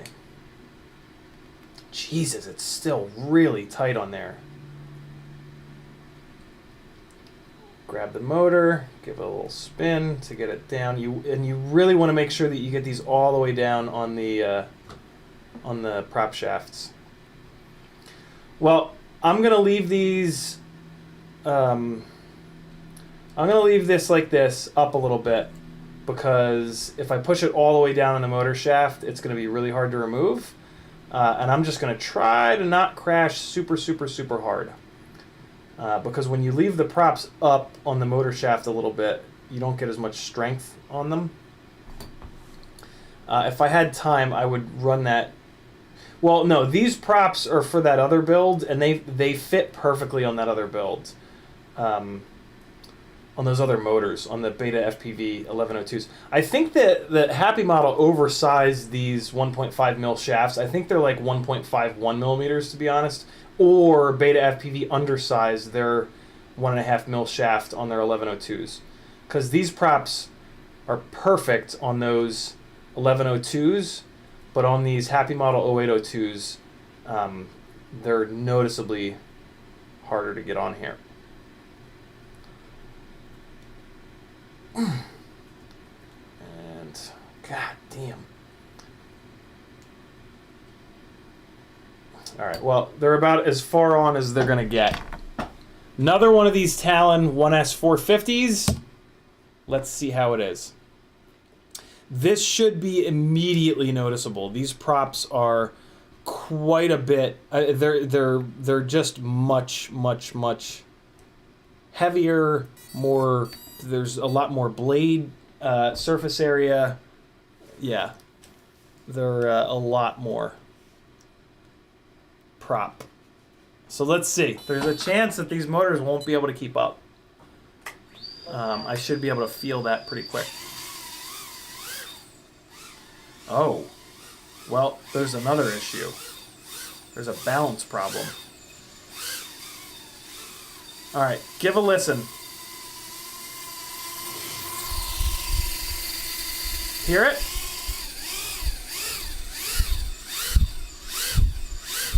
Hear how it's not winding down when I chop the throttle? So, to run these props, we're going to have to actually back the PIDs off. Oh my god, there's a lot more power, though. Wow, okay. Yeah, okay, so... Alright, and now we've got... So here's what's going on. A lot more power with these propellers, but they are a little too heavy for this motor. That big amount of prop wash that we just got there is indicative of that. Even with these PIDs cranked up, these PIDs are really aggressive right now, but even with these PIDs cranked up like this, I also have PID sum turned all the way up. Even with these PIDs set really aggressively, it's oh boy, I hit something. I'm in the shoes. I'm in the shoes. Walk of shame. Yeah. So, we're gonna work with the filters a little bit. And we're gonna see if we can add enough extra filtering to get this problem where the motors don't spin down when I go to zero throttle under control. And that also might allow us to push the PIDs a little bit further to try to handle some of this prop wash. That was just the silliest crash ever. But I want to spend another couple of seconds. Oh my god, what is going on?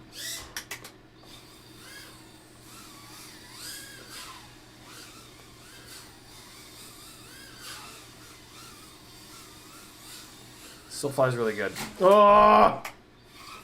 Oh, I think I know one of the things that's happened. Walk of shame.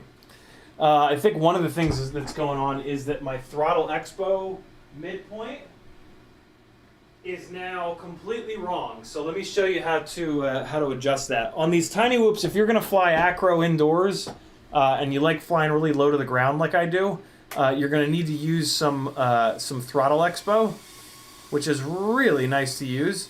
So to set your midpoint, you want to just kind of cruise around and see how I have the throttle value on the right there, 38, 39, 40, 43, 44. So you just want to like look at that. You want to keep an eye on that to get like a average value. So it looks like at a normal forward cruise, an average value is like 40-ish.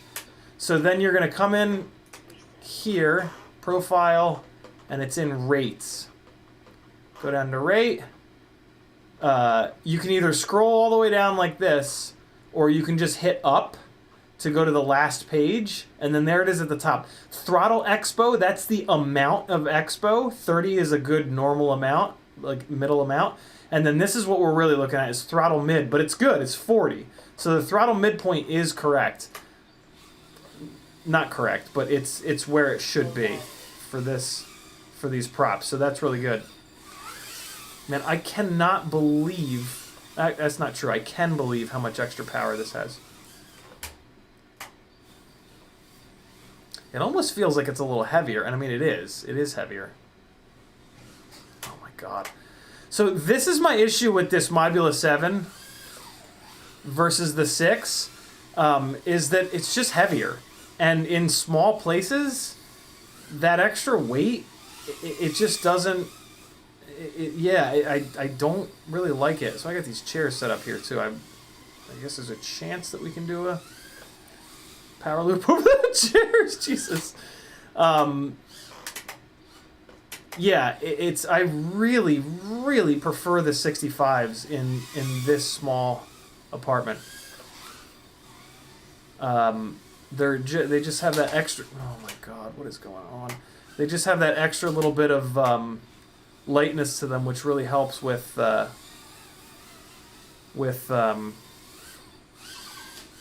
tried to back it through the trying to get it backwards through the tunnel. Oh wow! Yeah, so here's the other thing that happens. What was that? I think I just threw a prop, maybe? No, it's fine. Here's the other thing that I can definitely feel. These propellers are a lot heavier, so they are taking considerably more time to spin up and get to their get to that top RPM. So like when I stab the throttle, there's like a big delay, and there's just this big acceleration that happens while these props are spinning up to full speed. That was a weird little move there. The BiBlades are not doing, and that is not something that you can tune out. That's just a situation of not enough stator volume. I've spent a bunch of time with these 75mm rigs recently, and the 0803s seem to be... The 0803s seem to be the motor that has enough stator volume to really control these TriBlade 1.6-inch props. But what's interesting is the BiBlades that this thing come with fly really good. This is also with the slightly heavier battery, and look, it happened again, man. This is a real problem with this rig. The batteries just go shooting out the front, and that doesn't make it fly great. I mean, I'm not necessarily noticing. I mean, maybe I am noticing. It's I don't know. I don't love this about this though. So let's take a look at the filtering, because we are having that issue where it doesn't want to wind down, and the catastrophically strange filtering that they've got could be the cause of that. Telemetry recovered. The Azzy, the Newbie Drone Azzy TriBlades are a lot lighter weight than these Gemfan TriBlades, and they would definitely be a better option. The problem with them is they're very fragile. So they don't work for me. They bend. I crash so often and so hard that yeah, they're just not. They won't work for me. All right, I'm also going to turn this feed forward down. This is an awful lot of feed forward. Let's bring it down to something like that. And I do want to clean up some of these values here. Let's go 125 on yacht. No, Yeah, it's fine. 125. And then 150. Let's go 145. Whatever. This just makes me feel better. Getting these numbers cleaned up a little bit. So I'm gonna kick the dynamic damping up a little bit. The gain is at 37. I'm gonna move that to 50. The advance is all the way at 0, which is kind of strange. I'm gonna move that up to 50 as well. I find that 50 and 50 on the gain and advance are just like a really decent setup. I-term relax is at a cutoff of 20. That's more for racing. We're going to kick that down to 10 for freestyle. That'll kill any bounce back. There really wasn't any bounce back anyway, but it's, yeah, I'm going to run it down to 10. Feed forward transition is zeroed out. I run that all the way up at full strength, which is 1. The averaging is set to off. That's kind of silly. We're going to move it to 2 point. I think that's what we want for 500 hertz. Yeah. I'm going to leave the rest of this feed forward alone. Usually I turn feed forward off. Anti-gravity, we're going to move this up to, let's do 6. Throttle boost is 5, that's fine. Motor output limit 100, that's great. Thrust linearization is at 20. Let's actually bring that down to 10. 20 is a lot, and that could have, that probably has something to do with those, the zero throttle won't spin down issue that we were just dealing with. Acro trainer. Okay, the rest of this looks fine. Here are my rates in case you're curious. Actual rates are the best. And then look at this. Look at this filtering. Look at this. What is this about? What is going on here? What is that? That makes no sense at all. Like, I am so confused by that. Core temperature is getting a little toasty here. So I'm really confused by these values. Here's what I'm gonna do. I'm just gonna grab these. I'm just gonna grab these filters, these sliders.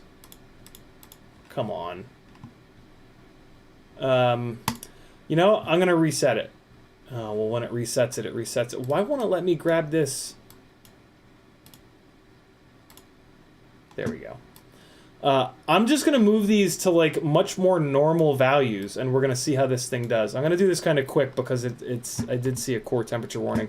Notch filter count, I'm going to move this up to 5. I'm going to leave the Q at 300. Max frequency, I'm going to move this up to 800. Minimum, I'm going to move down to 100. These are just values that I use a lot. And let's see how this thing does. Those are much more normal values. Let me check the PID sum to make sure I added that. I'm pretty sure that I did. Oh, the CLI is acting really... The CLI is not loading for some strange reason. Board might just be getting too hot. My God, yo. ELRS on the AIO is really putting a ton of heat into it. Makes it act really funny. Come on. Get PID sum. Yeah, I got the PID sum maxed out. That's what you want. Especially on Tiny Whoops. You want it up at 1,000. That's important. All right, cool. So let's see what it flies like with much more normal filter values that I just dropped in there. Dub Squared says, I got the Mobula 7 1S this week too. I have a race this weekend. Don't have time to order 3-blade props. What can I do to the tune to get a little bit more grip in the turns? You can't. It just doesn't work that way. Grip and turns is a physical thing. It's not. There's nothing about the tune that's gonna really do much. You could argue that you can push more P and D gain into it, but the values that it already has on it are like ridiculously high. So I don't know if you'll be able to push it anymore, but this battery, this GNB RDQ 450 fits a lot better in here. Those Talon batteries fit really loose. This fits much, much, much better. So if you're going to get a 1S 450 mAh battery, I would say get the GNBs. Don't get the Talons. All right, here we go. Oh, no. I ran this battery all the way down. Oh, I can't believe I just did that. The gig that I was on the other day, the monitor got left on, and I completely forgot. Oh yeah, I just dragged this battery all the way down to Chinatown. Alright, so hold on. Let me get this. I just got to get this charging so that it brings it back to life as quick as possible. Alright, so this 3S battery's on the charger. Here's the problem. I don't know if I have any other 3S batteries that are charged right now. So I might not be able to run this monitor. Hold on. I'm thinking. I'm coming back, I promise, chat. I'm just scrounging around for 3S batteries real quick. See if I have any with a little bit of charge in them. Problem is, I'm not going to run that monitor for very long. These are all tiny little 3S batteries. That one's at storage. That ain't going to work. This one is at storage as well. Come on, man. Please. Please. Somebody be not at storage. One of you guys needs to be charged. That one's at storage. Balls. This one's below storage. That's not great. Oh, man. You know. Hold on. What about these guys? What about these guys back here? What's beeping? What? Oh, God, he's plugged in. Sorry, little friend. Jesus, this is how you cook a rig. Desk power supply is at studio. Oh, boy, I didn't want to do that. Hold on. I just found another couple 3S batteries. Maybe one of these will have some juice in it. I doubt it, though. Damn it.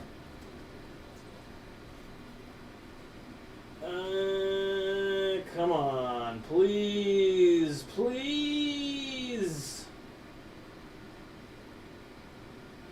Nope. That's storage. 11.5. 12.1. No.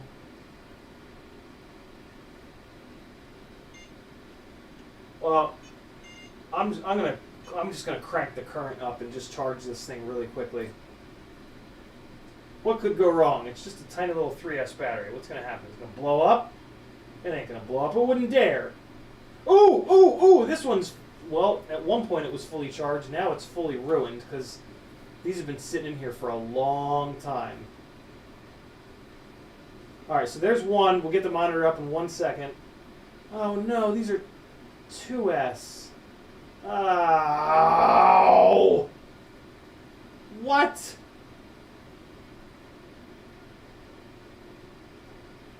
All right, well.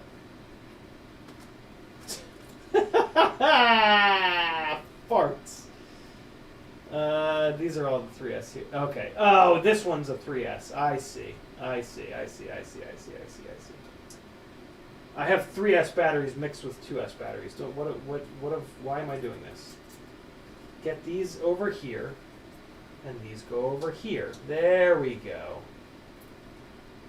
That's thinking with your big head. Okay, yeah, I just need to wait for this silly little jerk to charge. So let's go and jump off the roof.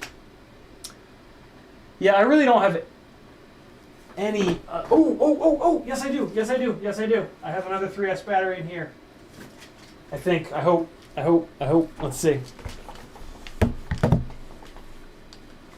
Come on. Be one in there. Be one in here. If you guys are ever wondering some of the random things that I carry around with me, here you go.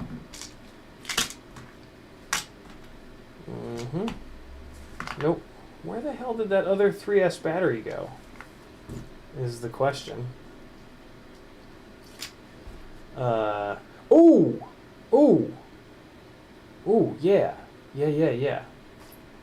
This will come in handy for the DJI goggles. Full screen.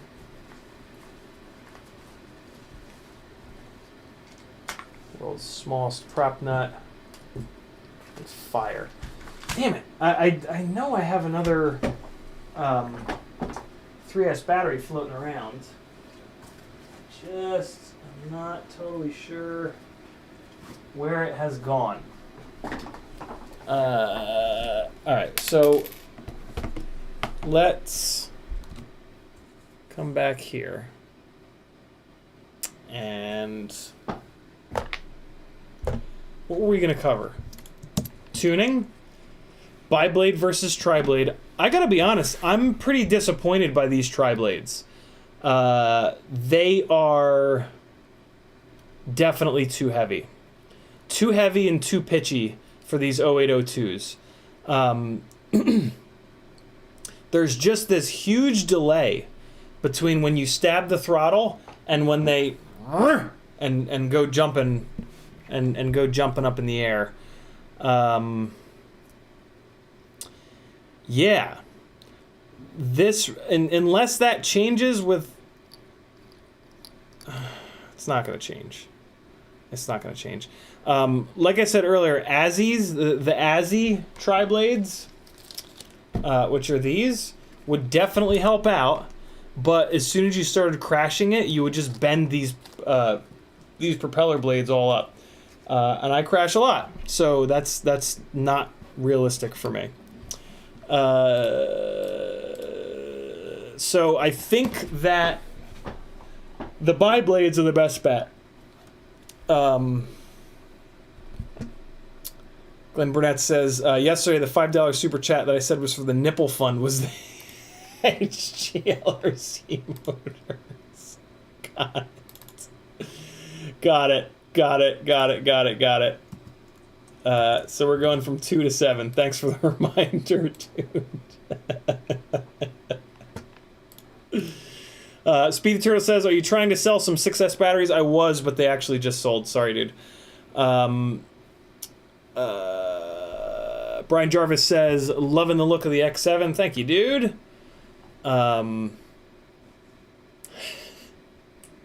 Speedy Turtle says, is that the QXT you got from me? QXT.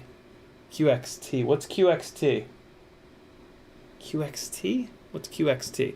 GrizzFPV says, don't you have a power supply? I do. It's at studio number 2 at Maggie's house. Plus, this monitor requires a balance plug to run it. It's very, very, very strange. I don't know. Brian Jarvis says, where should I go to get some basics of PID tuning? UAV Tech, but he goes really deep, really quick. That's what she said. To be honest, on my Patreon page at the very top, if you click Tech Talk, TECHTALK, I have a couple of articles in there, the easy way to tune PIDs and the easy way to tune filters. I mean, that's how I tune. But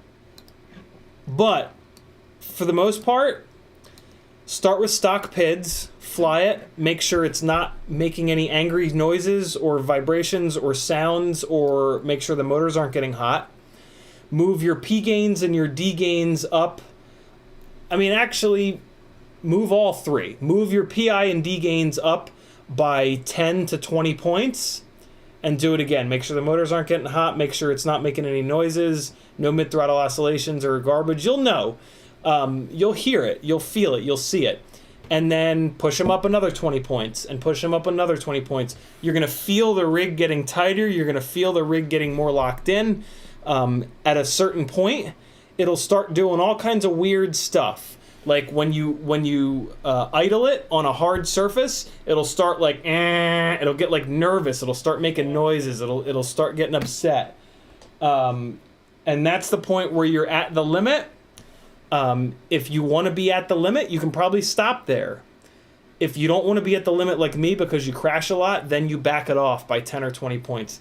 That is like the easiest way to tune. It doesn't get you like the absolute perfect tune, but the absolute perfect tune is a tune that's on the edge. And a tune that's on the edge is a tune that's going to go over the edge as you start crashing and beating the rig up and the propellers up and stuff like that. So, and you know, I mean, do you need your tune to be that dialed in? Like, do you have a movie producer that's desperate for your Tiny Whoop DVR footage? Probably not. So, like, why? You know, like, why spend so much time? Like, yeah, I really do think that the best approach to tuning is to try to not do it and just fly. But if you're gonna do it, just, like, make it quick. Like, don't spend hours and hours and hours and hours and hours tuning a rig that already flies pretty well. And rigs that have a good mechanical build, a frame that's strong enough, a motor and prop combo that is working well together, the right battery voltage, stuff like that. Yeah, those rigs don't need a whole lot of tuning. So, you know, I know we talk a lot about this here on the streams, but a good mechanical tune is the best bet. And you know, like, so for example, a perfect example actually of mechanical tuning. This rig, we went from these BiBlades, which are nice and lightweight, to these TriBlades, and the TriBlades feel, and you can tell that they don't spin up quick enough. This right now is not a good mechanical system. This mechanical system is much better with these much lighter weight BiBlades. These motors and this battery voltage can't handle the weight and the drag of these TriBlade 1.6 inch propellers, but it can handle these BiBlades. So, you know, I can, depending on if the filtering changes that I made bring this thing under control, I can potentially push the PIDs a little bit farther, which will help with the prop wash. But what it's not going to help with is that when I go full throttle, there's a lag. Like, you can really feel the propellers gradually spinning up to full throttle. So what that does is it makes the rig go, and then it throws, and that's not what I want. I want a rig that when you hammer the throttle, they spin all the way up as quickly as possible, and it goes, ooh, and it just jumps up in the air. Because that jump is what allows you to correct a lot of, like, mistakes and errors, and, like, you know, you're, like, right out of the corner of your vision in the monitor, something comes and you're about to hit it, and you're like, oh God, and you can avoid it. So yeah, this mechanical system is now out of balance. This propeller is too heavy and too draggy for an 0802.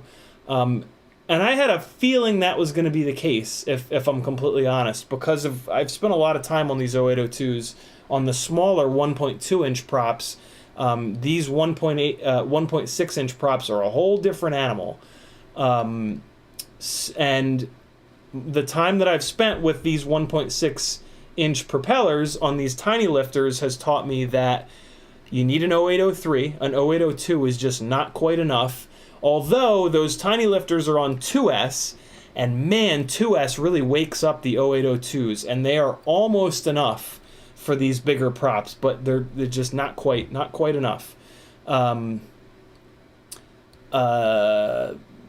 0803 and 1102 are really the hot motor, and we don't have motors that are really a high enough KV, so you got to kind of go to 2S, and 2S with freestyle is not a good combo because the weight just goes bananas. So yeah, there's a whole bunch of feedback on tuning and mechanical tuning and PID tuning and all that good stuff. We get caught up on chat, and I bet you all have enough energy in that battery to get another couple of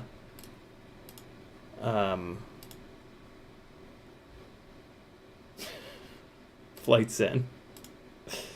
Lenny says, I was waiting for you to realize that last night when you said there's no nipple funds. Yeah, I didn't get it. Infinity Loops is in the house. What's up, brother? Glad you could make it. Let me, I'm going to make you a mod, Infinity Loops, just because I want your name to show up in blue so that I can see you when you post. don't moderate. I already have too many moderators as it is. Freelojo dropping a whole bunch of links to all my stuff. This is my full-time job. If you want to support the madness that is trying to be a full-time FPV pilot, YouTube personality, whatever the hell I am at this point, head on over to CiottiFPV.com or just click those links that Freelojo is putting up there. Screws are backing out a little bit. I'm not in love with that. Not too bad though. All right, where's that battery at? It's almost at 4 volts, so we're gonna be good in 1 second here. Fuck it. Let's just yank it. Yeah. You know, you're angry. We're all angry. All right, cool. So we're gonna see how this thing is with the Cody SA with a 279 Canadian Californian super chat. $7 goes up to $9. I think that's the rough conversion, right, Cody? Hair fashion influencer, yeah, right. Yeah. So we're gonna see how this is with those filter changes real quick, and then. So here's the deal. It doesn't have enough power for me, for what I want on the BiBlades. It does have enough power on the TriBlades, but they spin up too slowly, and the rest of the performance kind of goes to shit. So a big part of the reason that I bought this rig is to rob these motors off of it and put them onto one of the tiny lifters that carries the Insta360 Go 2. And that's pretty much what I'm going to be doing. Realistically, for Freestyle Friday at 7 o'clock this Friday at a much more fun space to fly than my little tiny apartment here, I am going to put this back onto the BiBlades. That's how much I kind of don't like these TriBlades and the delay that they have when I stab the throttle. So quad blades would make it even worse, Family Guyver. So yeah, this will be on BiBlades for Friday, I can almost guarantee. But just out of curiosity, let's see how this those filtering changes that we just made do. Where'd the battery go? There it is. All right. Hold on 1 second here. We're getting this up. And you guys will also get a proper video feed on Freestyle Friday, because I won't be streaming from a 12-year-old computer. All right. Get this on the right channel here.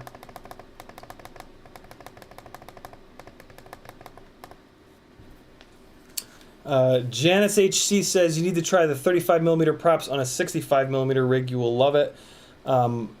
Unfortunately, there's not a great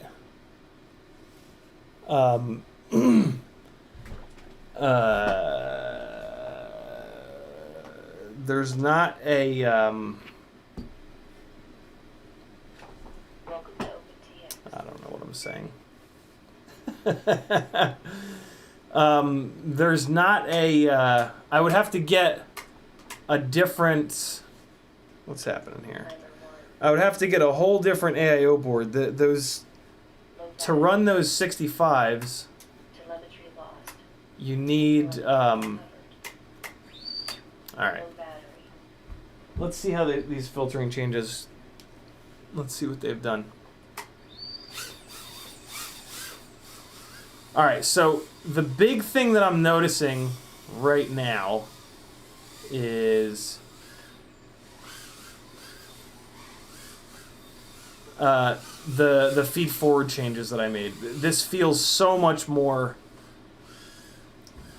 This feels so much more smooth and soft, which is what I'm used to, than it was with the absurd amount of feed forward that they put into this thing from the factory. It's like up in the 240s, 250s. That is better for tracking set point, but the flight footage looks bad, in my opinion, with all that feed forward because everything is so sharp. Wow, I totally missed that power loop of the... Wow, and I just bashed it right into that wall.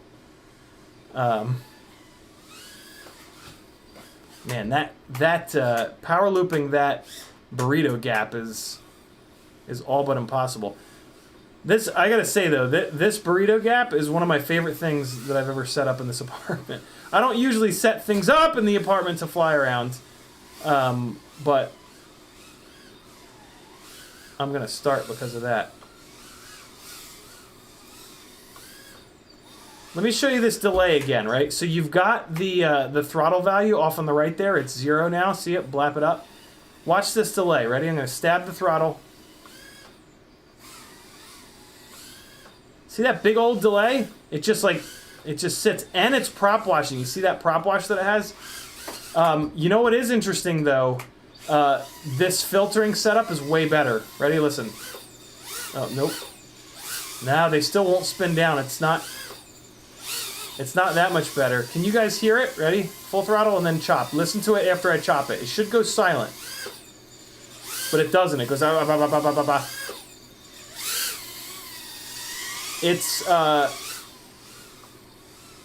It's a combination of things. I know that these props are well balanced, but... Oh boy. There's a...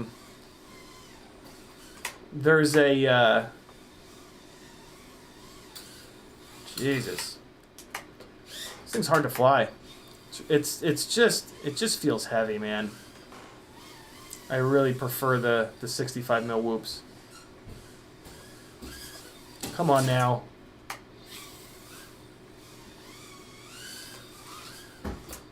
What did I hit that time? Come on, little friend. Yeah, the 65s are way easier to fly in this tight little spot. Come on. Well, I can't get... So, me flying like shit is partly just not having a lot of stick time on this specific rig, but it's also partly that the rig is not well suited for this environment, in my opinion. The 65s make a lot more sense in here, in a tight spot with all these angles and whatnot. You know, these 75s, all they do better is runtime. There's really I can't, like, dynamically and like flight performance wise, I can't find anything that a 75 does better than a 65. And I don't need a rig that has good runtime in a tiny whoop. That's not something that I care about at all.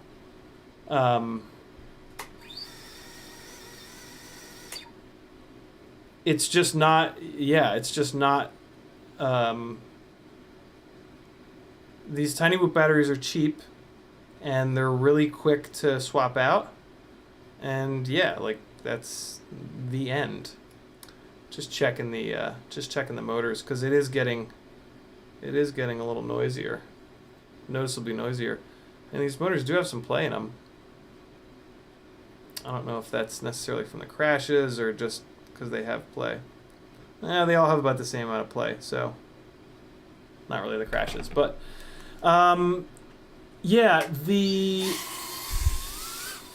as a build, I mean, it is getting good runtime. It's getting crazy runtime, actually. But I just don't care. I'd rather have a rig that performs better and gets less runtime. And I'll just buy another couple of batteries, you know? It's actually, I mean, the runtime is nuts even on these TriBlades.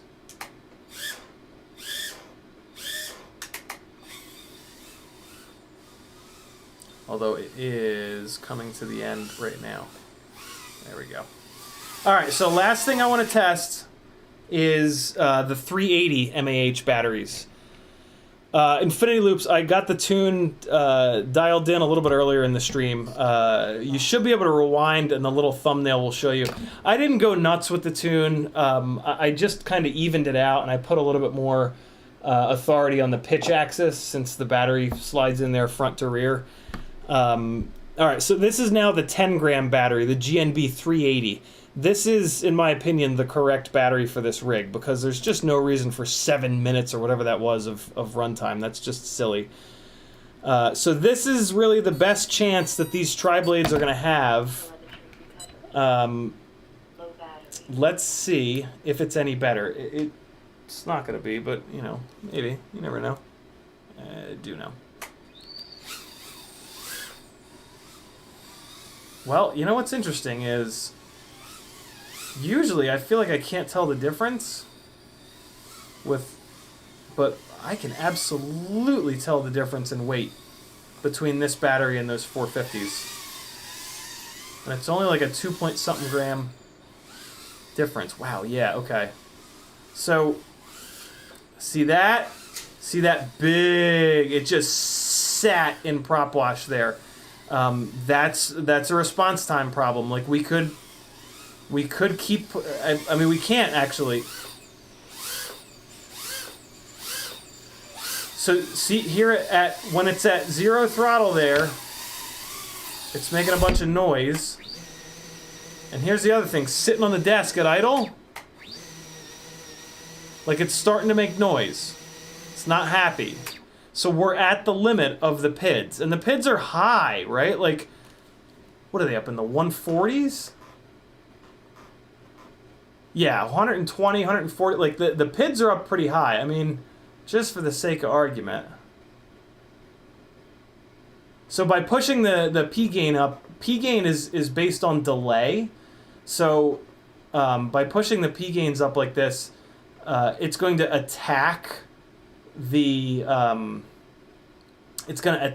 prop wash earlier, and that's kind of the only way to combat a lack of authority, because the motor and prop combo are not happy together. So now this is going to be even worse when I'm off the throttle. It's not that much worse. And it's still got that big, and now it's actually, so now we're starting to get into a situation where we have an imbalance of P and D gain. So we need more D min at this point, which is in miscellaneous PP. And where is our D min on pitch? Oh man, they are really high. Oh my god. Yeah, the D-mins are already really, really, really high, 80 and 85. I really don't want to go beyond that. But yeah, now we've got too much P gain, and the D gain can't handle it, so we actually need to come down on the P gain. I'm going to come down here to 130, and I'll do 140 on pitch, and I'll put yaw at 135. Yeah, I mean, this is just not the right motor to propeller combo. Having to go this nuts with the PIDs. See, so there's still a little bit of prop wash there, but it's much less noticeable. You know what I mean? Even though we have less, oh boy, even though we have less P gain, because the ratio of P to D was wrong a minute ago.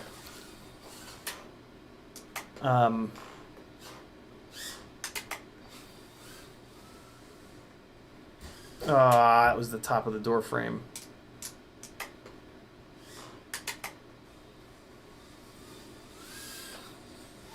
Woo! Scraped the ceiling on that one. Ah! I'm not gonna lie, that was not on purpose. Ah, balls. Yeah, see, like trying to make corrections, it's just really difficult because the props won't spin up quick enough. But it does have the power. So on the, yeah, I mean, same thing we were talking about a minute ago.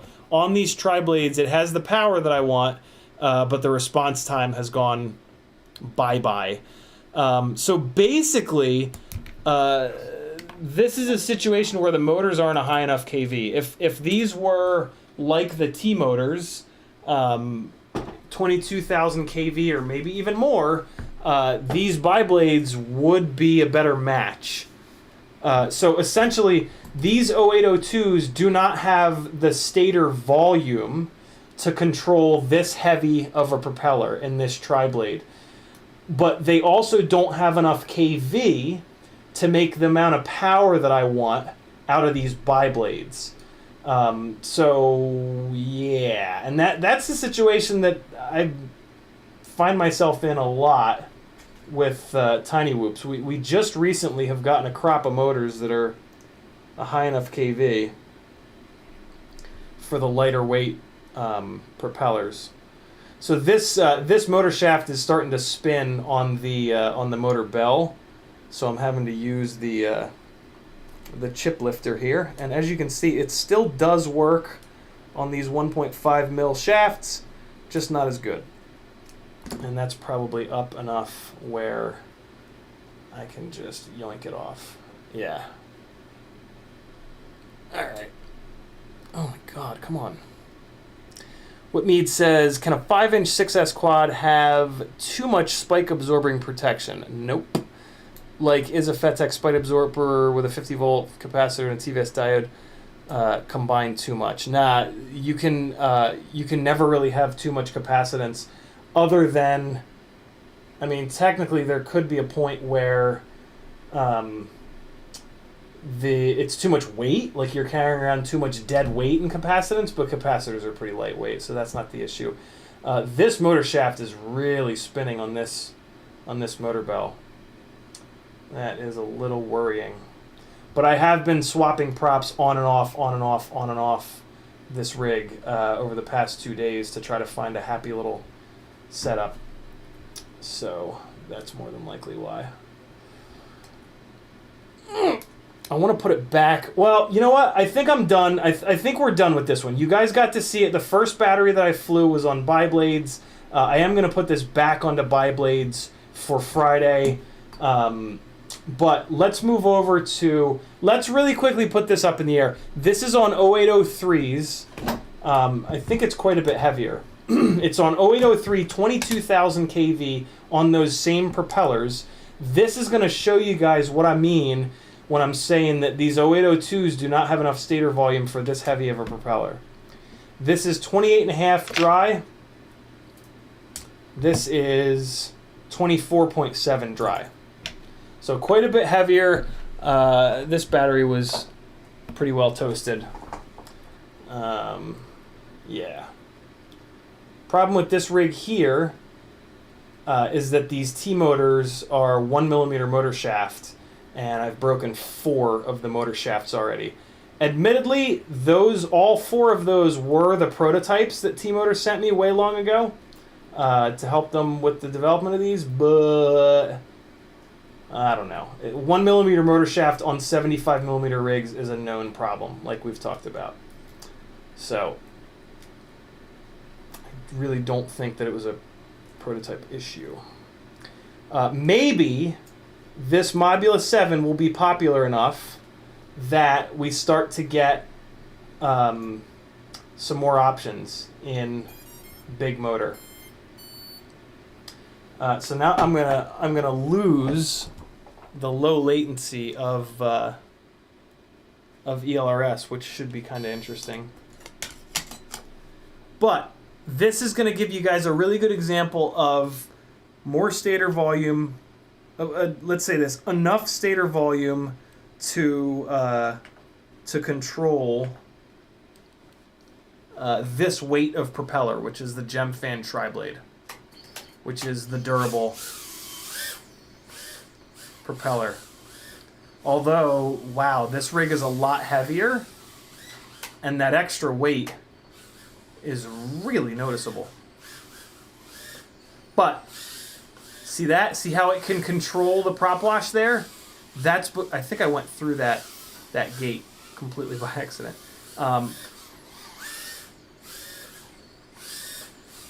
See it? Right? So this motor the response time is much better. Like, I can feel on the sticks that the motors don't do that same little winding up deal that the I did it a little too early. That the 0802s are struggling with. But what's really interesting is that this rig is so much heavier. See that? See how like the yaw is much more snappy? That's from the quicker response time. You guys want to see response time though? We're about to put the 65s up in the air. And then we can get really nasty in here. Ah! Oh, what was that?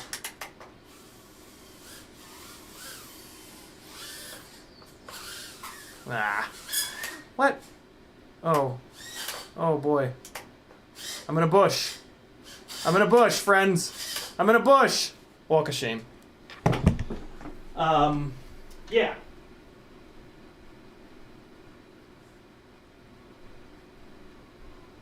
So there you go. That's actually a really nice little comparison of... so the Mobula 7 on these TriBlades is basically an overpropped rig. If you guys ever wondered what an overpropped rig flies like, that's what that Mobula was flying like. Unfortunately, it's a lot lighter than this rig, so it's a really tough comparison. But yeah, this is a much better mechanical system on this rig. Hopefully that came across in the video. Maybe not though. You can definitely feel it on the sticks. Yeah, I don't know. Otherwise, if it didn't come through in the video, you guys are just gonna have to kind of take my word for it. But here we go. Oh god, it's late. All right, so we're gonna put just a couple of 65 mil batteries up in the air. I think just two. Just one with the Mobula 6, one with the 0802 rig. So now we're gonna go to the Mobula 6 with the singularity antenna somehow crammed up in the canopy. Gemfan TriBlades, which totally wake this thing up. 0702, 26,000 kV, BT 2.0 conversion on the BiBlades FPV, which are just the newbie drone golds with BT 2.0 connectors on them. This is it. You'll see in a second. This is the indoor freestyle whoop. This is what you want. Wow, look at all that video noise. What the hell's going on there? What's happening, little guy? Why are you so angry? Oh, it's because I have that singularity antenna up in the canopy, although it just cleaned up. That's odd. Oops. Nope. We gotta go to this one. There we go. There we go. ELRS, what are you doing? Start working. Thank you. This is the jam. See what I mean? And it's got more... it doesn't have more power. It has better power to weight. I mean, come on, guys. Come on. You cannot tell me that this isn't better. The PID loop works better. Oh, God. Oh, come on. Oh, I didn't have the throttle all the way down. Yeah, especially for small spots, this is it. This is what you need. Look at that fucking yaw authority. Are you kidding me? See if we can get it. No. Oh, so close. We gotta get that burrito tunnel gap. We gotta get it. Maybe if I do it the other way. Hold on. What if I do it this way? Oh, okay. There's another ELRS failsafe on this rig. Oh, and it won't reconnect. Oh, nope, there it goes. That happened yesterday as well. Not on the stream, though. Oh, God. Oh, so close. Oh, doing it the other way doesn't work because I come down on the stool. So I got to do it this way. Oh, wow, I wasn't even close on that one. I guess I can't do both the stool and the burrito.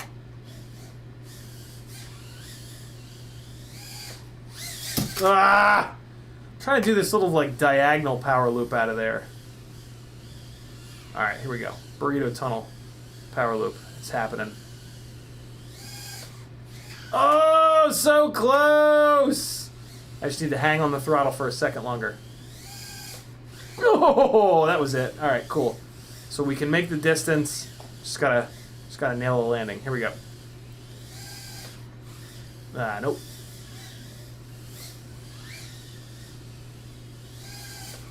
Ah, that was it. I was in there. Ah, so close.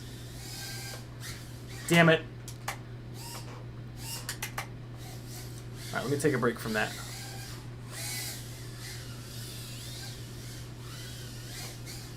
Okay, easy, easy. Everything's cool. Everything's fine. No! And it can do the same stuff that the set, like, I guess you could argue that like the 7 is smoother or whatever, but like this can do the same stuff. You can fly this smooth, just use your fingers, you know?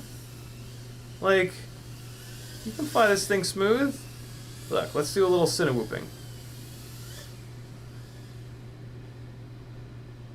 There's a bunch of camera up tilt right now though. But you can fly this thing smooth, you know? Over here, over here. Take a little desk tour. Oh, hi. What's on this shelf? Oh, there's some rip squeaks. Oh, what's over here? Oh, look at that organizational system. Oh, you know you love that. Turn those FPV crate boxes inside out.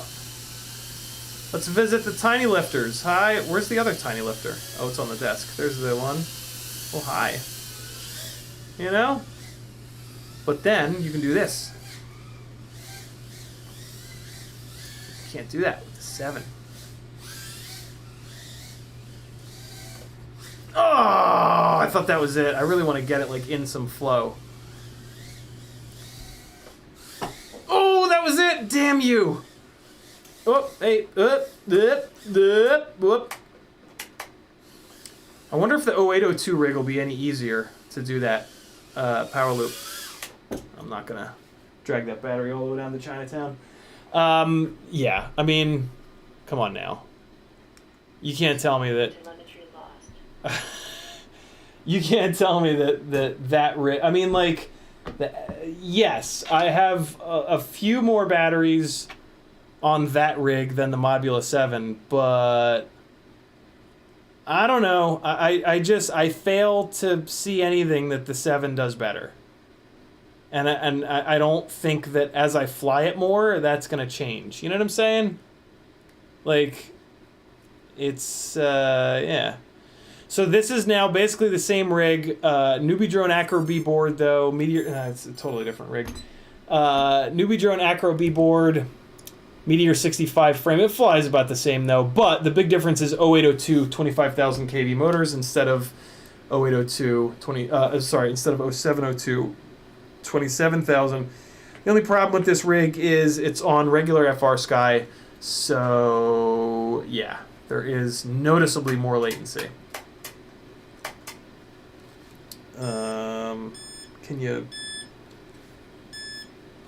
Can you what? Oh no, that's right. This rig broke. The video. That's right. Sorry, not video. The signal wire came off of the receiver the other night. So we're just gonna put another battery through the Mobula 6, and then we're gonna call it a night. Because I need to hit that. I need to hit that power loop. It's a requirement. You know what I mean? All right, here we go. That monitor battery might die on you guys halfway through. All right, here we go. It's time.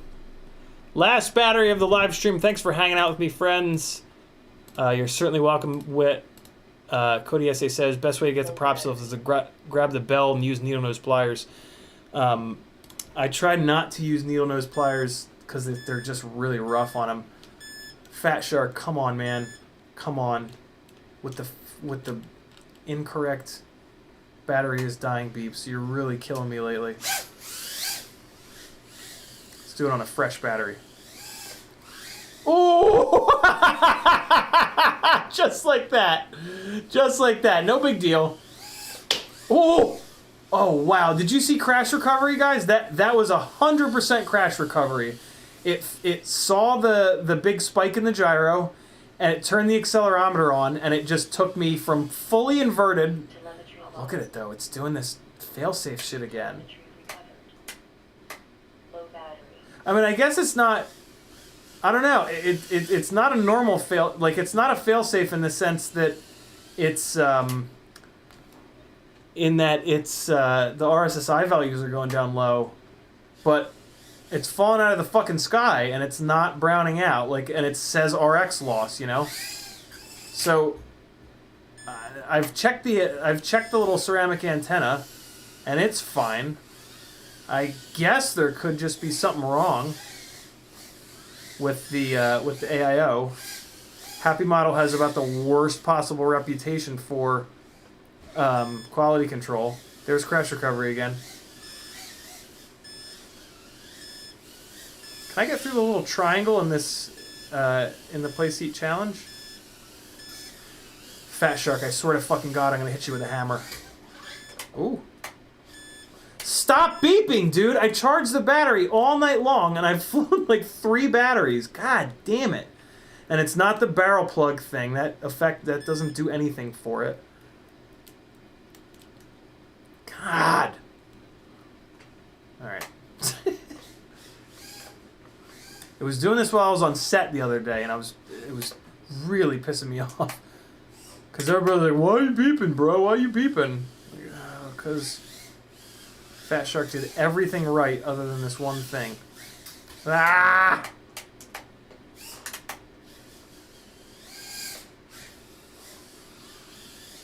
See if I can get it again. Oh, that was a tight one there. That's what she said.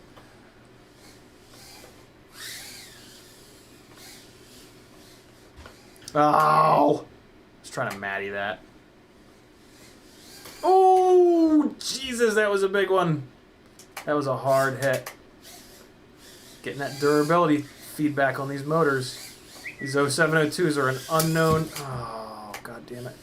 Are an unknown quantity in terms of durability.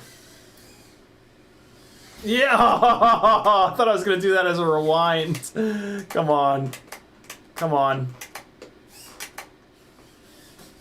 Get out of there. Get out of there. Woo! Oh! We got it! And we got that! Oh, shitters! That was fucking sick. Could have done that with a 75 mil rig. Oh, I had too much momentum going. I couldn't get it slowed down before it went under the... Oh, now it won't connect again. It did the little failsafe thing. There it goes. Woo! Oh! Oh, I forgot it was there. I like trying to do these like wall rides up here, but it's really hard because this hallway is really, really narrow. What's all this video noise all of a sudden? You guys getting that in the monitor too? Let's check to see if the monitor's still working. Oh, it's still working.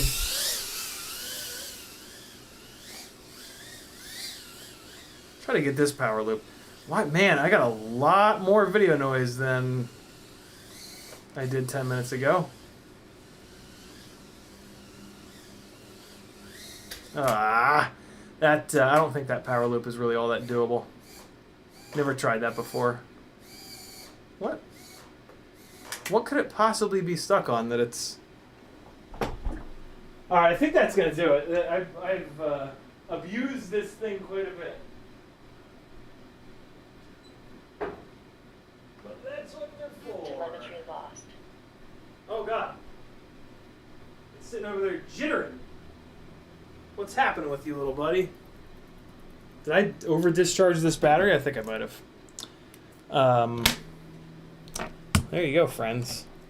I hope you enjoyed. Everybody always goes nuts when I fly a lot, so I assume that you enjoyed that. If you didn't, well, you know, F you.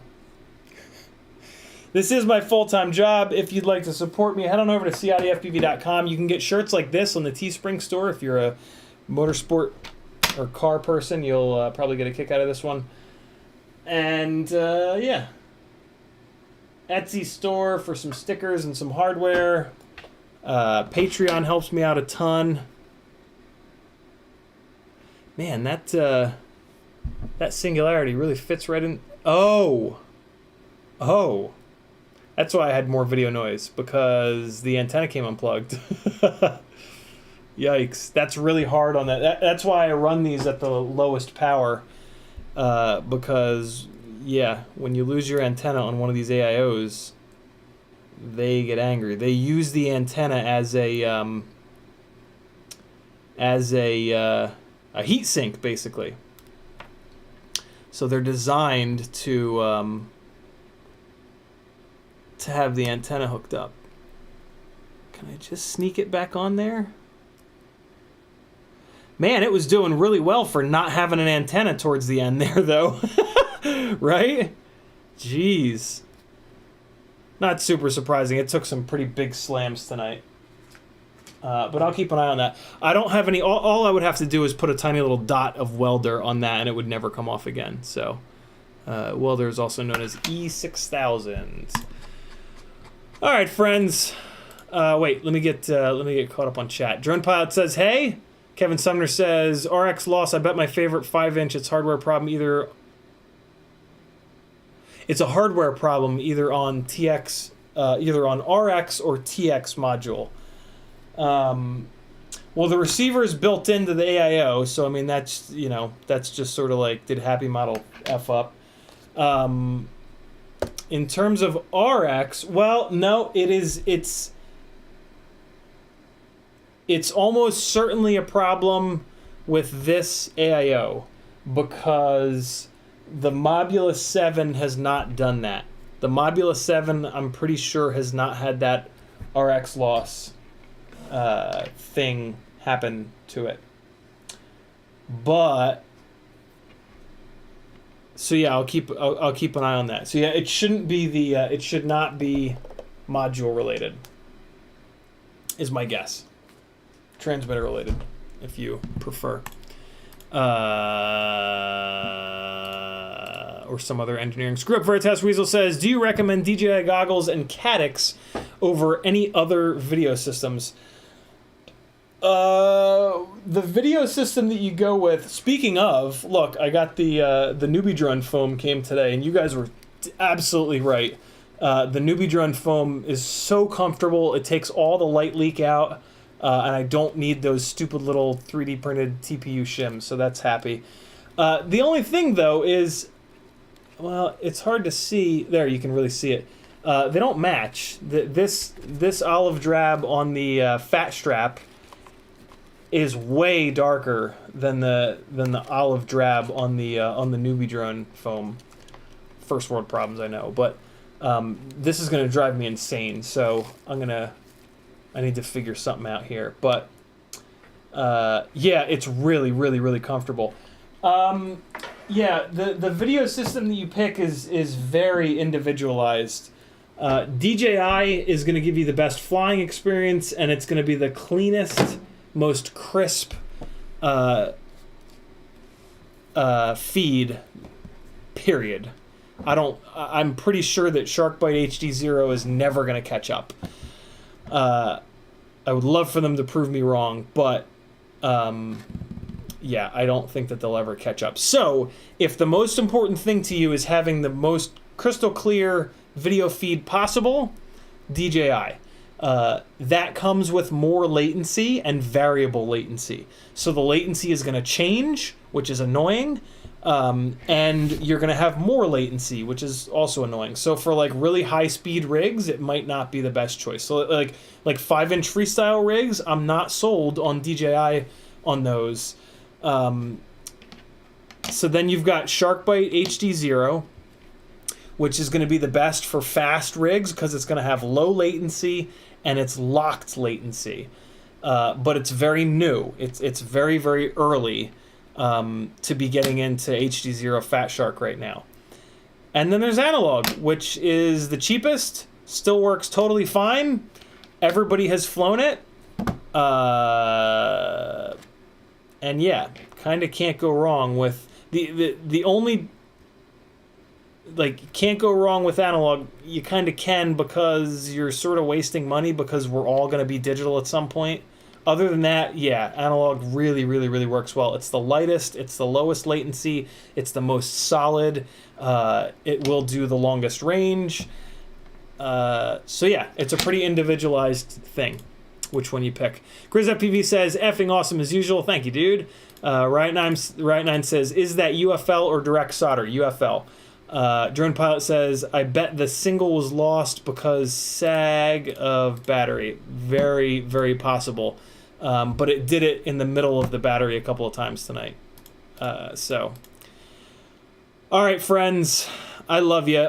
Just to wrap the whole thing up, Riot9 said DJI latency is made up by the clarity of the image.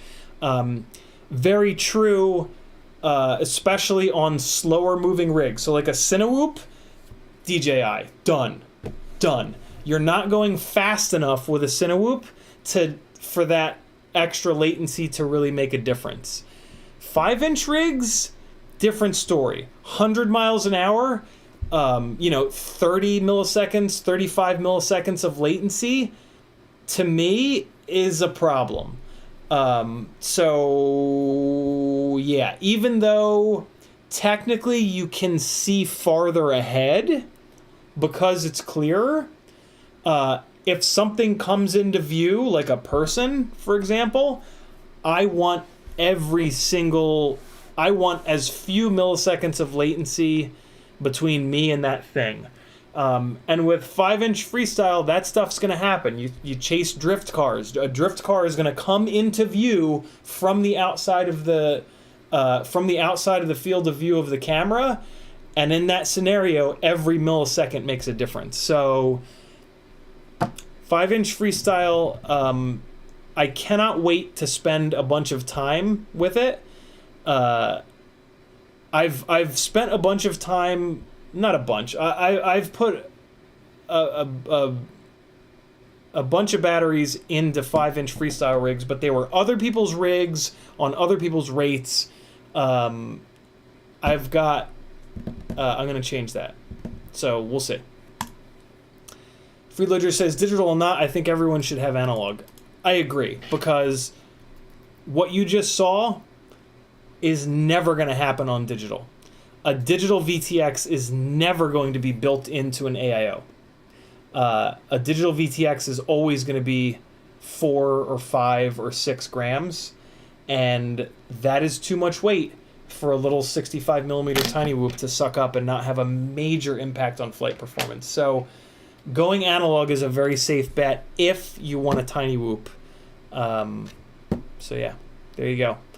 Almost a 3-hour live stream. Good Lord. Cody essay, $6.99 Canadian. Great stream to the fund. Gear fund goes from 9 to 15. Thank you, brother. Wait, no, that's not right math. 16, there we go. Wait, no. Canadian money. No, I think it does go to 15. I think that is roughly the translation. Thank you for the support, Cody essay. Thanks to all of you for hanging out. How many people are still in here? 69 people. That's what never mind.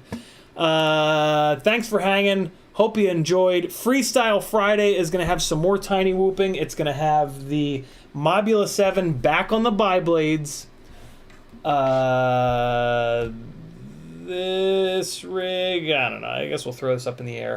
Mobula 6 on the 0702s.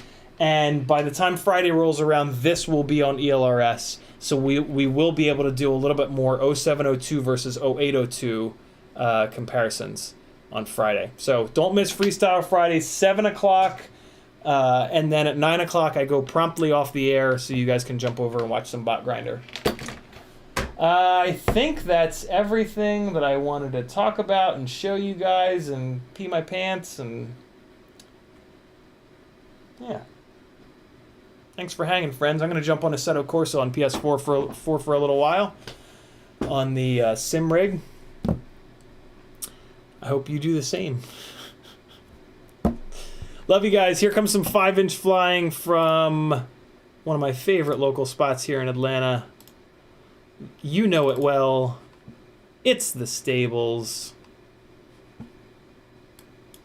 Why am I flying immediately in this battery? What's happening here? Hold on. Let's go to like second to last battery of the day. Let me get you some... hold on, I gotta restart the stream to... Not the stream, I gotta restart OBS. Be right back, it'll just pinwheel for a second. Be right back. Restarting the stream at the end is like my version of like, hey, who should we raid?